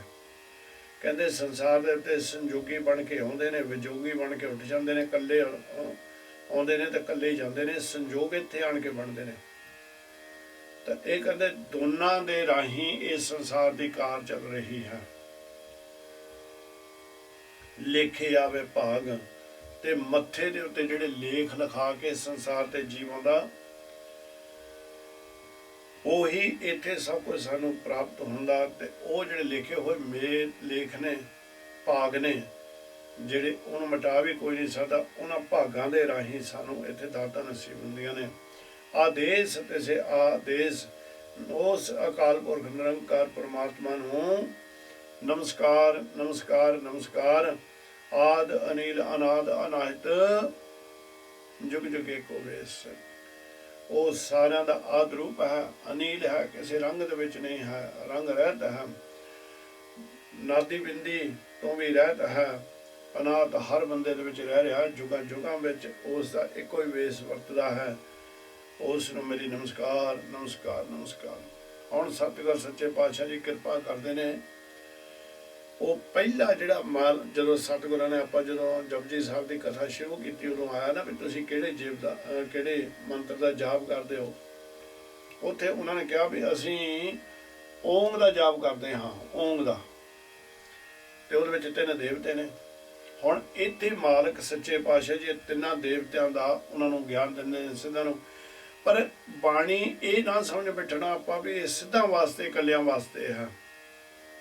ਇਹ ਜਿਹੜਾ ਬਾਣੀ ਦਾ ਗਿਆਨ ਹੈ, ਇਹ ਸਾਰੇ ਤਿੰਨਾਂ ਭਵਨਾਂ ਦੇ ਵਿੱਚ ਜਾਣ ਕੇ ਜਿੱਥੇ ਦਾ ਆਪਾਂ ਦੀ ਸੋਚ ਵੀ ਨਹੀਂ ਹੈ। ਅਨੇਕਾਂ ਧਰਤੀਆਂ, ਅਨੇਕਾਂ ਜਿੱਥੇ ਬ੍ਰਹਮਾ ਨੇ, ਅਨੇਕਾਂ ਹੀ ਉੱਥੇ ਸ਼ਿਵ ਨੇ, ਅਨੇਕਾਂ ਹੀ ਉੱਥੇ ਵਿਸ਼ਨੂੰ ਨੇ, ਸਾਰੀ ਜਗ੍ਹਾ ਦੇ ਉੱਤੇ ਬਾਣੀ ਉਪਦੇਸ਼ ਦੇ ਰਹੀ ਆ। ਤਾਂ ਇਸ ਬਾਣੀ ਨੂੰ ਮਹਾਰਾਜ ਸੱਚੇ ਪਾਤਸ਼ਾਹ ਨੇ ਕਿਹਾ ਬਾਣੀ ਗੁਰੂ ਗੁਰੂ ਹੈ, ਬਾਣੀ ਵਿੱਚ ਅੰਮ੍ਰਿਤ, ਵਿੱਚ ਬਾਣੀ ਅੰਮ੍ਰਿਤ ਸਾਰੇ, ਗੁਰਬਾਣੀ ਕਹੇ ਸੇਵਕ ਜਨ ਮਾਨੇ, ਪ੍ਰਤੱਖ ਗੁਰੂ ਨਿਸਤਾਰੇ। ਜਦੋਂ ਸੇਵਕ ਬਣ ਕੇ ਜੀਵ ਬਾਣੀ ਨੂੰ ਮੰਨਣ ਲੱਗ ਪੈਂਦਾ, ਉਸ ਵੇਲੇ ਪ੍ਰਤੱਖ ਹੋ ਕੇ ਨਿਰੰਕਾਰ ਸੱਚੇ ਪਾਤਸ਼ਾਹ ਦਰਸ਼ਨ ਦਿੰਦੇ ਨੇ। ਤੇ ਹੁਣ ਮਹਾਰਾਜ ਸੱਚੇ ਪਾਤਸ਼ਾਹ ਨੇ ਇੱਕ ਖੇਡ ਜਿਹੜੀ ਵਰਤਾਈ ਹੈ ਮਾਇਆ ਦੀ, ਉਹਦੇ ਬਾਰੇ ਵੀ ਸਤਿਗੁਰੂ ਜੀ ਗਿਆਨ ਦਿੰਦੇ ਨੇ। ਕਹਿੰਦੇ ਏਕਾ ਮਾਈ ਜੁਗਤ ਵਿਆਈ, 3 ਚੇਲੇ ਪ੍ਰਵਾਨ। ਪਹਿਲਾਂ ਸਤਿਗੁਰ ਕਹਿੰਦੇ ਵੀ ਮੈਂ ਮਾਇਆ ਨੂੰ, ਮਾਇਆ ਜਿਹੜੀ ਕਿ ਇੱਕ ਔਰਤ ਰੂਪੀ ਮਹਾਰਾਜ ਦੱਸੇ ਸੱਚੇ ਪਾਤਸ਼ਾਹ ਦੱਸਦੇ ਨੇ ਕਿ ਜਿਹੜੀ ਇਹ ਮਾਈ ਹੈ, ਮਾਇਆ ਹੈ, ਇਹ ਸਭ ਤੋਂ ਪਹਿਲਾਂ ਬਣੀ। ਇਹ ਸੰਸਾਰ ਦੀ ਉਤਪਤੀ ਵੀ ਸਿੱਧ ਪੁੱਛਦੇ ਨੇ ਵੀ ਕਿਸ ਤਰ੍ਹਾਂ ਹੋਈ ਇਹ ਤੋਂ। ਤਾਂ ਗੁਰੂ ਜੀ ਕਹਿੰਦੇ ਏਕਾ ਮਾਈ, ਇੱਕ ਜੋ ਮਾਇਆ ਪਤੀ ਪਰਮਾਤਮਾ, ਉਸ ਨਾਲ ਜਦ ਮਾਇਆ ਜੁਗਤੀ ਜੁੜੀ ਤਾਂ ਫਿਰ ਕੀ ਹੁੰਦਾ। ਕਹਿੰਦੇ ਇਹਨਾਂ ਦਾ ਆਪਸ ਵਿੱਚ ਹੀ ਸੰਬੰਧ ਹੋਇਆ। ਤੇ ਉੱਥੇ ਵੀ 3 ਚੇਲੇ ਇੱਕ ਜਿਹੜੇ ਪ੍ਰਵਾਨ ਹੋਏ, ਤੇ ਮਾਇਆ ਦੇ 3 ਪੁੱਤਰ, ਉਹ ਚੇਲੇ ਫਿਰ ਪ੍ਰਵਾਨ ਹੋਏ। ਕਿਹੜੇ ਕਿਹੜੇ? ਬ੍ਰਹਮਾ, ਵਿਸ਼ਨੂੰ ਤੇ ਸ਼ਿਵ, 3 ਚੇਲੇ ਪ੍ਰਵਾਨ। ਇਹ ਫਿਰ ਉਹਦੇ ਪੁੱਤਰ ਜਿਹੜੇ ਨੇ ਪ੍ਰਵਾਨਿਕ ਹੋ ਕੇ ਉਤਰੇ। ਹੁਣ ਮਾਲਕ ਨੇ ਇਹਨਾਂ ਨੂੰ ਪ੍ਰਵਾਨ ਕੀਤਾ, ਪ੍ਰਵਾਨ ਕਰਕੇ ਇਸ ਸੰਸਾਰ ਦੇ ਉੱਤੇ, ਸੰਸਾਰ ਦੀ ਕਿਰਤ ਦੇ ਉੱਤੇ ਉਹਨਾਂ ਨੂੰ ਲਾ ਦਿੱਤਾ। ਇੱਕ ਸੰਸਾਰੀ, ਇੱਕ ਭੰਡਾਰੇ, ਇੱਕ ਲਾਏ ਦੀਵਾਨ। ਕਹਿੰਦੇ ਇੱਕ ਤਾਂ ਸੰਸਾਰੀ ਹੈ, ਜਿਹਦੇ ਬਾਰੇ ਆਪਾਂ ਪਹਿਲਾਂ ਪੰਜ ਦੇ ਵਿੱਚ ਵੀ ਗੱਲ ਕਰਕੇ ਆਏ ਹਾਂ। ਕੁਝ ਤਾਕਤਾਂ ਦਿੱਤੀਆਂ ਉਹਨੂੰ, ਆਖਣ ਲੱਗੇ ਤੂੰ ਸੰਸਾਰ ਬਣਾਈ ਜਾਣਾ। ਇੱਕ ਨੂੰ ਕੁਝ ਹੋਰ ਤਾਕਤਾਂ ਦੇ ਦਿੱਤੀਆਂ ਤੇ ਆਖਣ ਲੱਗੇ ਤੈਂ ਸੰਸਾਰ ਦਾ ਭੰਡਾਰੀ ਬਣਨਾ। ਸੰਸਾਰ ਨੂੰ ਦੇ ਵਿੱਚ ਜੀਵਨ ਯਾਤਰਾ ਦੇ ਵਿੱਚ ਜਿਹੜੀ ਜਿਹੜੀ ਚੀਜ਼ ਦੀ ਜ਼ਰੂਰਤ ਹੈ, ਇਸ ਜਿੱਦਾਂ ਸਵਾਸਾਂ ਵਾਸਤੇ ਹਵਾ ਦੀ ਜ਼ਰੂਰਤ ਹੈ, ਅੱਗ ਦੀ, ਪਾਣੀ ਦੀ, ਹੋਰ ਅਨੇਕਾਂ ਵਸਤੂਆਂ ਨੇ। ਜੀਣ ਵਾਸਤੇ ਜਿਹੜੀ ਜਿਹੜੀ ਵਸਤੂ ਦੀ ਜ਼ਰੂਰਤ, ਉਹ ਸਾਰੀਆਂ ਦਾਤਾਂ ਤੈਅ ਦੇਣੀਆਂ ਨੇ। ਪਰ ਅਕਾਲ ਪੁਰਖ ਨੇ ਇਹਨਾਂ ਨੂੰ ਇਹ ਦਾਤਾਂ ਦਿੱਤੀਆਂ ਤੇ ਗਾਹਾਂ ਬਣਦੇ ਨੇ, ਇਹਨਾਂ ਦੇ ਪੱਲੇ ਕੁਛ ਨਹੀਂ ਸੀ। ਤੇ ਤੀਜੇ ਦੀ ਡਿਊਟੀ ਲਾ ਦਿੱਤੀ ਸ਼ਿਵ ਦੇ, ਭਈ ਤੂੰ ਸੰਸਾਰ ਦੇ ਉੱਤੇ ਜਿਹਦਾ ਸਮਾਂ ਪੂਰਾ ਹੋ ਗਿਆ ਉਸ ਸੰਘਾਰ ਕਰ ਦੇਣਾ। ਉਸ ਨੂੰ ਮੌਤ ਦਾ ਫਰਿਸ਼ਤਾ ਬਣ ਕੇ ਤੈਂ ਜਾਣਾ ਤੇ ਜਾ ਕੇ ਉਸ ਨੂੰ ਇੱਥੋਂ ਲੈ ਕੇ ਜਾਣਾ। ਹੁਣ ਤੁਸੀਂ ਇੱਕ ਸੰਸਾਰ ਦੇ ਉੱਤੇ ਚੀਜ਼ ਦੇਖੋ, ਵੀ ਬ੍ਰਹਮਾ ਦੇ ਮੰਦਿਰ ਬੜੇ ਘੱਟ ਨੇ, ਵਿਸ਼ਨੂੰ ਦੇ ਵੀ ਬਹੁਤ ਘੱਟ ਨੇ। ਬੜੀ ਘੱਟ ਪੂਜਾ ਵਿਸ਼ਨੂੰ ਦੀ ਹੋ ਰਹੀ ਆ, ਬੜੀ ਘੱਟ ਬ੍ਰਹਮਾ ਦੀ ਪੂਜਾ ਹੋ ਰਹੀ ਆ, ਤੇ ਸਭ ਤੋਂ ਜ਼ਿਆਦਾ ਪੂਜਾ ਹੋ ਰਹੀ ਹੈ ਸ਼ਿਵ ਦੀ ਤੇ ਪਾਰਵਤੀ ਦੀ। ਕਿੰਨੇ ਮੰਦਿਰ ਨੇ? ਜੇ ਮਾੜੀ ਜੀ ਆਪਾਂ ਥੋੜੇ ਬਾਹਰ ਨਿਕਲ ਕੇ ਦੇਖੀਏ ਤਾਂ ਕਾਰਨ ਇਹ ਹੋ ਗਿਆ ਕਿ ਜਿਹੜਾ ਬ੍ਰਹਮਾ ਹੈ ਉਸ ਨੇ ਦੁਨੀਆ ਬਣਾ ਕੇ ਹੁਣ ਉਹਦੇ ਨਾਲ ਸਾਡਾ ਦੇਣ ਲੈਣ ਕੀ ਰਹਿ ਗਿਆ? ਕੁਝ ਨਹੀਂ ਰਹਿ ਗਿਆ। ਜਿਹੜਾ ਵਿਸ਼ਨੂੰ ਹੈ ਉਸ ਨੇ ਅਕਾਲ ਪੁਰਖ ਨੇ ਜਿਹੜੀ ਉਹਨੂੰ ਦਾਤਾਂ ਦਿੱਤੀਆਂ, ਉਸ ਸੰਸਾਰ ਨੂੰ ਦੇਈ ਜਾਂਦਾ। ਹੁਣ ਸਾਡਾ ਉਹਦੇ ਨਾਲ ਵੀ ਦੇਣ ਲੈਣ ਕੁਝ ਨਹੀਂ ਰਹਿ ਗਿਆ। ਹੁਣ ਗੱਲ ਆ ਗਈ ਸ਼ਿਵ ਦੀ। ਸ਼ਿਵ ਦੇ ਸਭ ਤੋਂ ਜ਼ਿਆਦਾ ਮੰਦਿਰ, ਕਿਉਂਕਿ ਸ਼ਿਵ ਮੌਤ ਦਾ ਫਰਿਸ਼ਤਾ ਹੈ, ਮੌਤ ਇਹਦੇ ਵੱਸ ਹੈ, ਤੇ ਮੌਤ ਤੋਂ ਸਾਰਾ ਸੰਸਾਰ ਡਰਦਾ। ਗੁਰਸਿੱਖਾਂ ਤੋਂ ਇਲਾਵਾ ਜਿਹੜੇ ਪੂਰਨ ਗੁਰਮੁਖ ਬਣ ਜਾਂਦੇ ਨੇ, ਉਹਨਾਂ ਤੋਂ ਇਲਾਵਾ ਮੌਤ ਤੋਂ ਸਾਰੇ ਹੀ ਡਰਦੇ ਨੇ। ਮੈਂ ਬੜੇ ਜੀਵ ਆਪਣੀ ਜੀਵਨ ਦੇ ਵਿੱਚ ਦੇਖ ਕੇ ਕਹਿੰਦੇ ਨੇ ਵੀ ਸਾਨੂੰ ਮੌਤ ਤੋਂ ਬੜਾ ਡਰ ਲੱਗਦਾ, ਬੜੀ ਭਿਆਨਕ ਹੈ ਹੋਣੀ। ਤੇ ਗੁਰੂ ਮਹਾਰਾਜ ਦੀ ਕਿਰਪਾ ਦੇ ਨਾਲ ਅਸੀਂ ਇੱਕ ਐਸੀ ਮਾਤਾ ਨੂੰ ਵੀ ਮਿਲੇ ਜਿਸ ਨੇ ਮੌਤ ਦੇ ਦਰਸ਼ਨ ਕੀਤੇ ਹੋਏ ਸਨ। ਉਹਨੇ ਸਾਨੂੰ ਮੌਤ ਦਾ ਹਵਾਲਾ ਦੱਸਿਆ ਵੀ ਉਹਦਾ ਰੂਪ ਰੰਗ ਇਹ ਆ। ਪਰ ਕਹਿੰਦੇ ਉਹ ਜਿਸ ਵੇਲੇ ਤੁਸੀਂ ਅਕਾਲ ਪੁਰਖ ਨਾਲ ਜੁੜੇ ਹਾਂ ਤਾਂ ਤੁਹਾਨੂੰ ਪਤਾ ਹੀ ਆ, ਮੁੜ ਤੋਂ ਹੀ ਮਹਾਰਾਜ ਸੱਚੇ ਪਾਤਸ਼ਾਹ ਨੇ ਜਦੋਂ ਕਹਿ ਹੀ ਦਿੱਤਾ ਵੀ ਮਰਨ ਲਖਾਏ ਮੰਡਲ ਮੈਂ ਆਏ, ਨਹੀਂ ਪਹਿਲਾ ਮਰਨ ਕਬੂਲ ਜੀਵਨ ਕੀ ਛੱਡ ਆਸ, ਉਹ ਸਭਨਾ ਕੀ ਰੇਣਕਾ ਤੋ ਆਓ ਹਮਾਰੇ ਪਾਸ। ਕਹਿੰਦੇ ਜਦ ਪਤਾ ਹੀ ਇਸ ਨੇ ਆਉਣਾ ਹੀ ਆ ਮੌਤ ਨੇ, ਫਿਰ ਇਹਦੇ ਕੋਲੋਂ ਡਰਨ ਦੀ ਕੀ ਜ਼ਰੂਰਤ? ਮਾਤਾ ਨੇ ਸਾਨੂੰ ਬੜਾ ਪਿਆਰ ਦੇ ਨਾਲ ਸਮਝਾਇਆ ਦੂਜੀ ਦੇ ਉੱਤੇ। ਤਾਂ ਕਹਿੰਦੇ ਵੀ ਇਸ ਕਰਕੇ ਲੋਕ ਮੌਤ ਤੋਂ ਡਰ ਕਰਕੇ ਸ਼ਿਵ ਦੀ ਬੜੀ ਬੰਦਗੀ ਕਰਦੇ ਨੇ। ਪਰ ਕਹਿੰਦੇ ਵੀ ਇਹ ਜਿਹੜੇ ਤਿੰਨੇ ਜਣੇ ਨੇ ਨਾ, ਜਿਵ ਤਿਸ ਭਾਵੇ ਤਿਵੇਂ ਚਲਾਵੈ, ਜਿਵ ਹੋਵੇ ਫਰਮਾਨ। ਕਹਿੰਦੇ ਵੀ ਜਿੱਦਾਂ ਅਕਾਲ ਪੁਰਖ ਨੂੰ ਪਾਉਂਦਾ ਆ, ਉਸੇ ਤਰ੍ਹਾਂ ਹੀ ਇਹ ਚੱਲਦੇ ਨੇ ਤਿੰਨੇ, ਇਹ ਤਿੰਨੇ ਉਸੇ ਤਰ੍ਹਾਂ। ਇਹਨਾਂ ਦੇ ਕੋਲ ਪੱਲੇ ਕੱਖ ਨਹੀਂ, ਸਿਰਫ ਅਕਾਲ ਪੁਰਖ ਦੇ ਹੁਕਮ ਦੇ ਵਿੱਚ ਹੈ। ਉਹ ਵੇਖੇ ਉਹਨਾਂ ਨਜ਼ਰ ਨਾ ਆਵੇ ਬਹੁਤਾ ਇਹੋ ਵਡਾਣ। ਕਹਿੰਦੇ ਉਹ ਅਕਾਲ ਪੁਰਖ ਨਿਰੰਕਾਰ ਸੱਚੇ ਪਾਤਸ਼ਾਹ ਇਹਨਾਂ ਨੂੰ ਦੇਖਣ ਦਿਆ ਆ, ਪਰ ਇਹਨਾਂ ਨੂੰ ਨਹੀਂ ਪਰਮਾਤਮਾ ਦਿਸਣ ਦਿਆ ਆ। ਕਹਿੰਦੇ ਇਹ ਇੱਕ ਬੜੀ ਅਸਚਰਜ ਵਿਡਾਣ, ਅਸਚਰਜ ਖੇਡ ਉਸ ਨਿਰੰਕਾਰ ਨੇ ਬਣਾਈ ਹੋਈ ਹੈ। ਇਹ ਅਸਚਰਜ ਖੇਡ ਨੂੰ ਦੇਖ ਕੇ ਕਹਿੰਦੇ ਮੇਰਾ ਜਿਹੜਾ ਮਨ ਹੈ ਸਿੱਧੋ ਉਸ ਨਿਰੰਕਾਰ ਨੂੰ, ਜਿਹੜਾ ਆਦ ਹੈ ਅਨੀਲ ਜਿਹੜਾ ਆਦ ਹੈ ਅਨੀਲ ਅਨਾਦ ਹੈ ਅਨਾਹਿਤ ਹੈ, ਤੇ ਸਾਰੇ ਯੁਗਾਂ ਦੇ ਵਿੱਚ ਇੱਕੋ ਵੇਸ ਰੱਖਦਾ, ਮੇਰੀ ਉਹਨੂੰ ਨਮਸਕਾਰ ਨਮਸਕਾਰ ਨਮਸਕਾਰ। ਵਾਹ ਮੇਰੇ ਨਿਰੰਕਾਰ, ਆਪ ਖੁਦ ਕਿਹੜੇ ਰੂਪ ਦੇ ਵਿੱਚ ਸੰਸਾਰ ਤੇ ਆਣ ਕੇ, ਕਿੰਨੀ ਨਿਮਰਤਾ ਆਪ ਜੀ ਦੇ ਅੰਦਰ। ਹੁਣ ਗੁਰੂ ਮਹਾਰਾਜ ਸੱਚੇ ਪਾਤਸ਼ਾਹ ਕਿਰਪਾ ਕਰਦੇ ਨੇ, ਕਹਿੰਦੇ ਨੇ ਆਸਣ ਲੋਏ ਲੋਏ ਭੰਡਾਰ। ਆਸਣ ਲੋਏ ਲੋਏ ਭੰਡਾਰ। ਆਸਣ ਕਹਿੰਦੇ ਨੇ ਟਿਕਾਣਾ ਲੋਕਾਂ ਵਿੱਚ, ਲੋਏ ਲੋਏ ਹਰੇਕ ਭਵਨ ਦੇ ਵਿੱਚ ਮਹਾਰਾਜ ਸੱਚੇ ਪਾਤਸ਼ਾਹ ਦਾ ਟਿਕਾਣਾ ਹੈ। ਜੋਤ ਸਰੂਪ ਬਣ ਕੇ ਹਰ ਇੱਕ ਦੇ ਅੰਦਰ ਮੜ ਬੈਠੇ। ਸਭ ਮੈਂ ਜੋਤ ਜੋਤ ਹੈ ਸੋਏ, ਤਿਸ ਤੇ ਚਾਨਣ ਸਭ ਮੈਂ ਚਾਨਣ ਹੋਏ। ਜਿਹੜੀ ਜਿੰਦ ਆਤਮਾ ਸਾਡੀ ਹੈ, ਹੁਣ ਇਹ ਕਿੰਨਾ ਕੁ ਸਮਾਂ ਲਿਖਾ ਕੇ ਆਈ, ਇਹ ਵੀ ਉਹ ਅਕਾਲ ਪੁਰਖ ਨੂੰ ਪਤਾ ਹੈ। ਕਹਿੰਦੇ ਵੀ ਇਹ ਜਿਹੜੇ ਸਾਰੇ ਅਸਥਾਨ ਨੇ, ਸਾਰੀਆਂ ਧਰਤੀਆਂ ਨੇ, ਉਹਨਾਂ ਸਾਰਿਆਂ ਨੂੰ ਭੰਡਾਰਾਂ ਦਾਤਾਂ ਦੇਣ ਵਾਲਾ ਭੰਡਾਰ ਦਾ ਮਾਲਕ ਇਹ ਆਪ ਹੈ। ਤੇ ਜੋ ਕੁਛ ਪਾਇਆ ਸੋ ਏਕਾ ਵਾਰ। ਕਹਿੰਦੇ ਵੀ ਜੋ ਵੀ ਅਕਾਲ ਪੁਰਖ ਨੇ ਇਹਨਾਂ ਸੰਸਾਰੀ ਜੀਵਾਂ ਦੇ ਭਾਂਡਿਆਂ ਦੇ ਵਿੱਚ ਵਸਤੂ ਪਾਈਆਂ, ਕਹਿੰਦੇ ਇੱਕੋ ਵਾਰ ਚ ਪਾ ਦਿੱਤੀਆਂ, ਇੱਕੋ ਵਾਰ। ਕਰ ਕਰ ਵੇਖੇ ਸਿਰਜਣਹਾਰ। ਕਹਿੰਦੇ ਫੇਰ ਕੀ ਹੋਇਆ, ਵਸਤੂਆਂ ਦੇ ਕੇ ਤੇ ਜਿਹੜੇ ਕੋਈ ਤਾਂ ਜਿਨ੍ਹਾਂ ਨੂੰ ਤਾਂ ਅਕਾਲ ਪੁਰਖ ਨੇ ਕਿਰਪਾ ਕਰ ਦਿੱਤੀ, ਸੁਚੇਤ ਕਰ ਦਿੱਤਾ, ਉਹ ਮਾਇਆ ਦੇ ਜਾਲ ਤੋਂ ਬਚ ਕੇ ਬੰਦਗੀ ਵਾਲੇ ਰਾਹ ਤੇ ਸੇਵਾ ਵਾਲੇ ਰਾਹ ਦੇ ਉੱਤੇ ਤੁਰ ਪਏ। ਕਹਿੰਦੇ ਫਿਰ ਉਹ ਇੱਕ ਉਹ ਨੇ ਤੇ ਇੱਕ ਜਿਹੜੇ ਨੇ ਮਨਮੁਖ ਖਾਣ ਵਾਲਾ ਜੀਵਨ ਬਤੀਤ ਕਰ ਰਹੇ ਨੇ। ਤਾਂ ਕਹਿੰਦੇ ਪਰ ਦੇਖਣ ਦੋਨਾਂ ਨੂੰ ਦੇ ਰਿਹਾ ਮਹਾਰਾਜ ਸੱਚੇ ਪਾਤਸ਼ਾਹ, ਦੋਨਾਂ ਵੱਲੋਂ ਦੇਖੀ ਜਾਂਦਾ। ਨਾਨਕ ਕਹਿੰਦੇ ਕਰ ਕਰ ਵੇਖੇ ਸਿਰਜਣਹਾਰ, ਨਾਨਕ ਸੱਚੇ ਕੀ ਸਾਚੀ ਕਰ। ਕਹਿੰਦੇ ਅਕਾਲ ਪੁਰਖ ਦੀ ਖੇਡ ਹੀ ਇਹ ਆ, ਉਹ ਸੱਚਾ ਤੇ ਉਹਦੀ ਜਿਹੜੀ ਖੇਡ ਹੈ ਉਹ ਵੀ ਬਿਲਕੁਲ ਸੱਚੀ ਹੈ, ਬਿਲਕੁਲ ਸੱਚੀ ਹੈ ਉਸਦੀ। ਉਹ ਸਿਰਜਣਹਾਰ ਪ੍ਰਮਾਤਮਾ ਆਪਣੇ ਜੀਵਾਂ ਦੀ ਉਤਪਤੀ ਵੀ ਕਰਦਾ ਹੈ, ਆਪ ਹੀ ਪਾਲਣਾ ਉਹਨਾਂ ਦੀ ਕਰਦਾ ਤੇ ਆਪ ਹੀ ਸੰਸਾਰ ਤੋਂ ਜੀਆਂ ਨੂੰ ਲੈ ਕੇ ਜਾਂਦਾ, ਕਿਉਂਕਿ ਇਹ ਜਿਹੜੇ ਤਿੰਨੇ ਦੇਵਤੇ ਨੇ ਇਹਨਾਂ ਦੇ ਵਿੱਚ ਵੀ ਉਹ ਆਪ ਹੀ ਬੈਠਾ ਹੋਇਆ ਹੈ। ਕਹਿੰਦਾ ਇਹ ਉਹਦੀ ਖੇਡ ਹੈ। ਇਹ ਜਦੋਂ ਮੈਂ ਖੇਡ ਦੇਖਦੇ ਨਿਰੰਕਾਰ ਕਹਿੰਦੇ ਨੇ ਕਿ ਮੇਰਾ ਚਿੱਤ ਉਸ ਵੇਲੇ ਗਦ ਗਦ ਕਰਦਾ। ਜਿਹੜਾ ਉਹ ਆਦ ਹੈ, ਮਾਲਕ ਹੈ, ਜਿਹੜਾ ਰੰਗਾਂ ਤੋਂ ਰਹਿਤ ਹੈ, ਉਸ ਨੂੰ ਮੈਂ ਨਮਸਕਾਰ ਨਮਸਕਾਰ ਨਮਸਕਾਰ ਹੀ ਕਰ ਸਕਦਾ। ਹੁਣ ਜਿਹੜੇ ਸਿੱਧ ਨੇ ਉਹਨਾਂ ਨੇ ਕਿਹਾ ਕਿ ਸਾਨੂੰ ਕਿਹੜੇ ਰਾਸਤੇ ਦੇ ਉੱਤੇ ਤੁਰਨਾ ਚਾਹੀਦਾ ਤੇ ਜਪ ਤਪ ਜਿਹੜਾ ਹੈ ਉਹ ਕਿਹੜੇ ਰੂਪ ਦੇ ਵਿੱਚ ਕਰਨਾ ਚਾਹੀਦਾ। ਕਿਸ ਤਰ੍ਹਾਂ ਇਹ ਜਿਹੜੀਆਂ ਸੰਸਾਰ ਤੋਂ ਨਿਰੰਕਾਰ ਦੇ ਦਰ ਨੂੰ ਜਿਹੜੀ ਪੌੜੀ ਹੈ, ਹੁਣ ਉਹਦੇ ਕਿਹੜੇ ਕਿਹੜੇ ਡੰਡੇ ਦੇ ਉੱਤੇ ਕਿੱਦਾਂ ਕਿੱਦਾਂ ਅਸੀਂ ਕਦਮ ਰੱਖੀਏ ਤੇ ਅਸੀਂ ਕਿਸ ਤਰ੍ਹਾਂ ਉਹ ਮੰਜ਼ਿਲ ਦੇ ਉੱਤੇ ਪਹੁੰਚ ਸਕੀਏ। ਤੇ ਮਾਲਕ ਕਹਿੰਦੇ ਨੇ ਵੀ ਇਹ ਵੀ ਉਹਦੀ ਰਜ਼ਾਈ ਹੈ। ਕਹਿੰਦੇ ਇੱਕ ਦੂ ਜੀਭੋ ਲੱਖ ਹੋਏ, ਲੱਖ ਹੋਵੇ ਲੱਖ ਵੀਸ।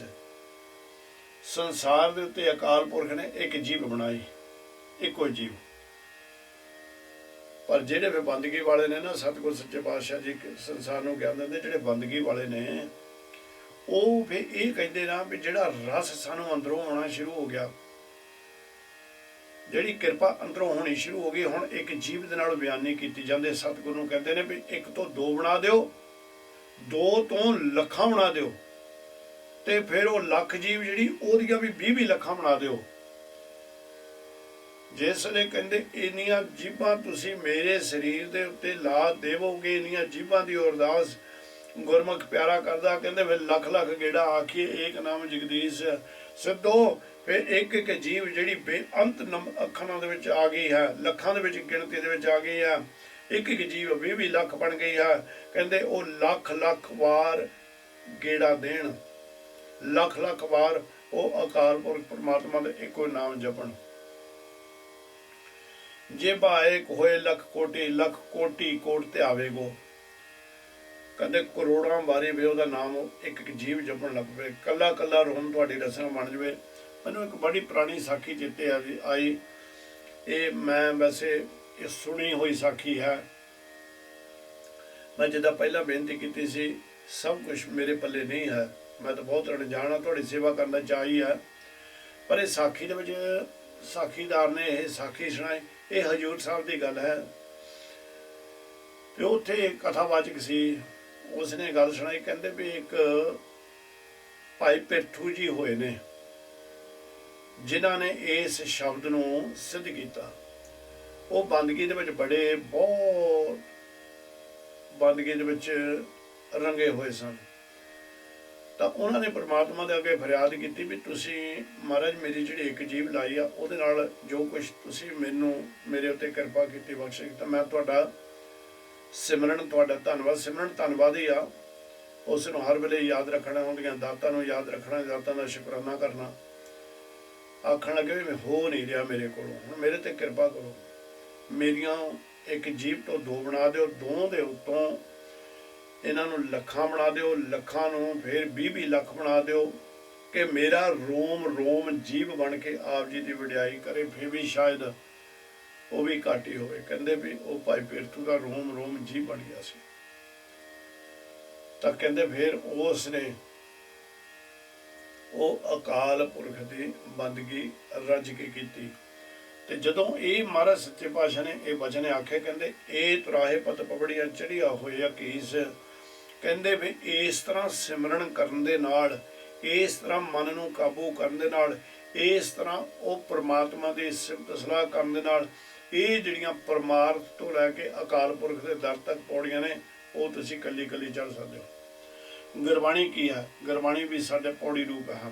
ਸਾਨੂੰ ਸੰਸਾਰ ਤੋਂ ਅਕਾਲ ਪੁਰਖ ਦੇ ਦਰ ਤੱਕ ਇਹ ਪੌੜੀ ਲੈ ਕੇ ਜਾਂਦੀ ਆ, ਫਰਸ਼ ਤੋਂ ਅਰਸ਼ ਨੂੰ ਇਹ ਲੈ ਕੇ ਜਾਂਦੀ ਆ। ਪਰ ਇਹ ਪੌੜੀ ਇਸ ਤਰ੍ਹਾਂ ਦੀ ਆ ਵੀ ਜੇ ਅਸੀਂ ਇੱਕ ਡੰਡੇ ਨੂੰ ਦੇ ਉੱਤੇ ਪੈਰ ਰੱਖਾ ਤੇ ਦੂਸਰੇ ਡੰਡੇ ਨੂੰ ਘੁੱਟ ਕੇ ਫੜ ਲਿਆ ਨਾ, ਫਿਰ ਨਹੀਂ ਅਸੀਂ ਚੜ੍ਹ ਸਕਾਂਗੇ, ਉੱਥੇ ਅਟਕ ਜਾਵਾਂਗੇ। ਕਿਸੇ ਨੂੰ ਕੋਈ ਦਾਤ ਪ੍ਰਾਪਤ ਹੋ ਗਈ, ਹੁਣ ਉਹ ਦਾਤ ਦੇ ਕਾਰਨ ਕਰਕੇ ਲੋਕਾਂ ਨੂੰ ਆਪਣੇ ਮਗਰ ਲਾਉਣਾ ਸ਼ੁਰੂ ਕਰ ਦਿੱਤਾ, ਬਸ ਉੱਥੇ ਖੜਿਆ ਰਹੇਗਾ, ਗਾਣੇ ਤੁਰੇਗਾ, ਜਨਮ ਮਰਨ ਦੇ ਚੱਕਰ 'ਚ ਪੈ ਜਾਏਗਾ। ਸਾਨੂੰ ਇੱਕ ਡੰਡਾ ਛੱਡਣਾ ਪੈਣਾ, ਤਾਂ ਦੂਸਰਾ ਡੰਡਾ ਤਾਂ ਹੀ ਅਸੀਂ ਫੜ ਸਕਾਂਗੇ। ਉਹ ਜਿਹੜੇ ਡੰਡੇ ਨੇ ਉਹ ਬੰਦਗੀ ਦੇ ਗਾਂਹ ਜਾ ਕੇ ਮਹਾਰਾਜ ਸੱਚੇ ਪਾਤਸ਼ਾਹ ਦੱਸਣਗੇ ਵੀ ਇਹ ਕਿੰਨੇ ਦਰਵਾਜ਼ੇ ਨੇ, ਕਿੰਨੀਆਂ ਪੌੜੀਆਂ ਦੇ ਡੰਡੇ ਨੇ, ਤੇ ਕਿਸ ਤਰ੍ਹਾਂ ਤੁਸੀਂ 10 ਦੁਆਰ ਤੱਕ ਪਹੁੰਚਣਾ। ਕਹਿੰਦੇ ਵੀ ਜਿਸ ਵੇਲੇ ਤੁਸੀਂ ਇਹ ਅਕਾਲ ਪੁਰਖ ਨਿਰੰਕਾਰ ਸੱਚੇ ਪਾਤਸ਼ਾਹ ਦੇ ਰਾਹ ਨੂੰ ਜਦੋਂ ਤੜੋਗੇ, ਉਹ ਕਹਿੰਦੇ ਵੀ ਇਹ ਜਿਹੜੀ ਭਜਨ ਬੰਦਗੀ ਤੁਹਾਡੀ ਆ, ਇਹ ਤੁਹਾਡੀ ਪੌੜੀ ਬਣ ਜਾਏਗੀ, ਇਹ ਤੁਹਾਡਾ ਸਹਾਰਾ ਬਣ ਜਾਏਗੀ, ਇਹ ਤੁਹਾਡਾ ਆਸਰਾ ਬਣ ਜਾਏਗੀ। ਇਸ ਕਰਕੇ ਤੁਸੀਂ ਆਪਣੇ ਛਾਲ ਮਾਰ ਕੇ ਨਹੀਂ ਚੜ੍ਹ ਸਕਦੇ, ਕਿਸੇ ਚੀਜ਼ ਦੀ ਓਟ ਤੇ ਆਸਰਾ ਲੈਣਾ ਪੈਣਾ। ਇਹ ਜਿਹੜਾ ਗਿਆਨ ਹੈ ਇਹ ਵੀ ਸਾਡੀ ਪੌੜੀ ਬਣ ਜਾਏਗਾ। ਕਹਿੰਦੇ ਫਿਰ ਕੀ ਹੁੰਦਾ, ਇਹ ਜਿਹੜੀਆਂ ਪੌੜੀਆਂ ਤੁਸੀਂ ਚੜ੍ਹਦੇ ਜਾਏਗਾ, ਇੱਕ ਦਿਨ ਐਸਾ ਹੋਏਗਾ ਤੁਸੀਂ ਪ੍ਰਮਾਤਮਾ ਦਾ ਸਰੂਪ ਬਣ ਜਾਵੋਗੇ। ਸੁਣ ਗੱਲਾਂ ਆਕਾਸ਼ ਕੇ ਕੀਟਾ ਇਹ ਰੀਸ, ਕਹਿੰਦੇ ਵੀ ਜਿਹੜੇ ਕਿ ਕਹਿੰਦੇ ਆਕਾਸ਼ ਦੀਆਂ ਗੱਲਾਂ, ਆਕਾਸ਼ ਜੇ ਭਾਵਨਾ ਨਾ ਕਹਾਂਗੇ, ਆਕਾਸ਼ ਪ੍ਰਮਾਤਮਾ ਦੀਆਂ ਗੱਲਾਂ ਵੱਖਰੇ ਵੱਖਰੇ ਨਾਵਾਂ ਦੇ ਨਾਲ ਯਾਦ ਕੀਤਾ। ਜਦੋਂ ਤੁਸੀਂ ਇਸ ਵੱਲੋਂ ਦੇਖੋਗੇ ਤਾਂ ਤੁਹਾਨੂੰ ਹੈਰਾਨਗੀ ਹੋਣ ਲੱਗ ਪਈ ਸ਼ੁਰੂ ਹੋ ਜਾਂਦੀ ਹੈ। ਪਰਮਾਤਮਾ ਦੀਆਂ ਗੱਲਾਂ ਸੁਣ ਕੇ ਚਾਅ ਆਉਂਦਾ ਅੰਦਰ ਵੀ ਅਸੀਂ ਵੀ ਕਿਸੇ ਨਾ ਕਿਸੇ ਤਰ੍ਹਾਂ ਉਹਨੂੰ ਮਿਲ ਜਾਈਏ। ਹੁਣ ਪੰਛੀ ਦੀ ਗੱਲ ਮਹਾਰਾਜ ਸੱਚੇ ਪਾਤਸ਼ਾਹ ਕੀਤੀ, ਕਹਿੰਦੇ ਕਿ ਜਿਹੜੇ ਆ ਸੰਸਾਰ ਦੇ ਉੱਤੇ ਜੀਵ ਜਿਹੜੇ ਇੱਥੋਂ ਧਰਤੀ ਦੇ ਉੱਤੇ, ਉਹ ਐਸੇ ਜਾਨਵਰ ਨੇ, ਐਸੇ ਕੀੜੇ ਮਕੌੜੇ ਨੇ ਜਿਹੜੇ ਉੜ ਨਹੀਂ ਸਕਦੇ। ਉਹ ਜਦੋਂ ਆਕਾਸ਼ ਦੇ ਵਿੱਚ ਉੱਡਣ ਵਾਲੇ ਪੰਛੀਆਂ ਨੂੰ ਦੇਖਦੇ ਹੋਣਗੇ ਨਾ, ਉਹਨਾਂ ਦੇ ਅੰਦਰ ਵਿੱਚ ਚਿੱਤ ਦੇ ਵਿੱਚ ਆਉਂਦਾ ਹੋਊਗਾ ਵੀ ਅਸੀਂ ਵੀ ਉੱਡ ਸਕੀਏ। ਇਹਦਾ ਖੁਲਾਸਾ ਗਾਹਾਂ ਮਾਰੇ ਕਹਿੰਦੇ ਨੇ ਕਰਦੇ, ਖੰਭ ਵਿਕੰਦੜੇ ਜੇ ਲਾਹਾਂ ਕਿੰਨਾ ਸਾਵੀ ਤੋਲ, ਤਨ ਜੜਾਈ ਆਪਣੇ ਲਾਹਾਂ ਸੱਜਣ ਟੋਲ। ਮਾਲਕ ਨੇ ਇੱਥੇ ਤੱਕ ਕਹਿ ਦਿੱਤਾ ਵੀ ਜੇ ਮੈਂ ਉੜ ਕੇ ਉਸ ਪ੍ਰੀਤਮ ਨੂੰ ਮਿਲ ਸਕਾਂ, ਮੈਂ ਆਪਣੇ ਸਾਹਾਂ ਨੂੰ ਵੇਚ ਕੇ ਖੰਭ ਖਰੀਦ ਲਵਾਂ, ਕੋਈ ਐਸੀ ਦੁਕਾਨ ਮੈਨੂੰ ਮਿਲ ਜਾਵੇ, ਮੈਂ ਆਪਣਾ ਜੀਵਨ ਦਾਨ ਦੇ ਦੇਵਾਂ ਨੂੰ, ਉਹ ਖੰਭ ਲੈ ਕੇ ਮੈਂ ਅਕਾਲ ਪੁਰਖ ਨੂੰ ਮਿਲ ਜਾਵਾਂ। ਤਾਂ ਇੱਥੇ ਵੀ ਵੇ ਕੀ ਹੁੰਦਾ ਆ, ਉਹ ਜਿਹੜੇ ਕੀੜੇ ਦੇਖਦੇ ਨੇ ਨਾ, ਉਹ ਵੀ ਆਕਾਸ਼ ਦੇ ਵਿੱਚ ਜਿਹੜੇ ਪੰਛੀ ਉੱਡ ਰਹੇ ਨੇ, ਉਹਨਾਂ ਨੂੰ ਦੇਖ ਕੇ ਉਹਨਾਂ ਦੀ ਰੀਸ ਕਰਨੀ ਚਾਹੁੰਦੇ ਨੇ, ਰੀਸ ਕਰਨੀ। ਹੁਣ ਇੱਥੇ ਵੀ ਤੁਸੀਂ ਦੇਖਿਆ ਵੀ ਕਈ ਵਾਰ ਜਦੋਂ ਬਰਸਾਤ ਹੁੰਦੀ, ਬਰਸਾਤ ਵਿੱਚ ਖੰਭਿਆਂ ਵਾਲੀਆਂ ਕੀੜੀਆਂ ਨਿਕਲਦੀਆਂ ਨੇ, ਉਹਨਾਂ ਦੀ ਉਮਰ 2 ਘੰਟੇ ਜਾਂ 1 ਘੰਟਾ ਹੀ ਹੁੰਦੀ, ਕਈ 1 ਦਿਹਾੜੀ ਰਹਿੰਦੀਆਂ ਨੇ, ਉਹ ਤੋਂ ਵਾਧੂ ਨਹੀਂ ਹੁੰਦਾ। ਪਰ ਬੜੀ ਕੋਸ਼ਿਸ਼ ਕਰਦੀਆਂ ਉਹ ਵੀ ਉੜ ਕੇ ਵੀ ਅਸੀਂ ਵੀ ਇਹ ਉੜ ਕੇ ਦੇਖ ਲਈਏ। ਕਹਿੰਦੇ ਵੀ ਆਕਾਸ਼ ਦੇ ਵਿੱਚ ਉੱਡਦੇ ਹੋਏ ਪੰਛੀਆਂ ਨੂੰ ਦੇਖ ਕੇ ਇਹ ਜਿਹੜੇ ਕੀੜੇ ਮਕੌੜੇ ਨੇ, ਉਹਨਾਂ ਨੂੰ ਵੀ ਉਹਨਾਂ ਦੀ ਰੀਸ ਕਰਨ ਵਾਸਤੇ ਮਨ ਦੇ ਵਿੱਚ ਚਾਅ ਆਇਆ।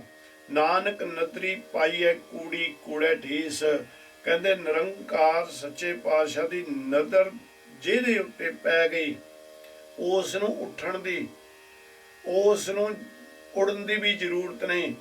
ਤਾਂ ਕਹਿੰਦੇ ਕੀ ਕਹਿੰਦੇ, ਉਹਨੂੰ ਕੂੜ ਦੀਆਂ ਗੱਲਾਂ ਕਰਨ ਦੀ ਵੀ ਜ਼ਰੂਰਤ ਕੋਈ ਨਹੀਂ। ਕੂੜੀ ਕੂੜੇ ਠੀਸ, ਠੀਸ ਕਹਿੰਦੇ ਨੇ ਗੱਪਾਂ ਮਾਰਨੀਆਂ ਨੂੰ।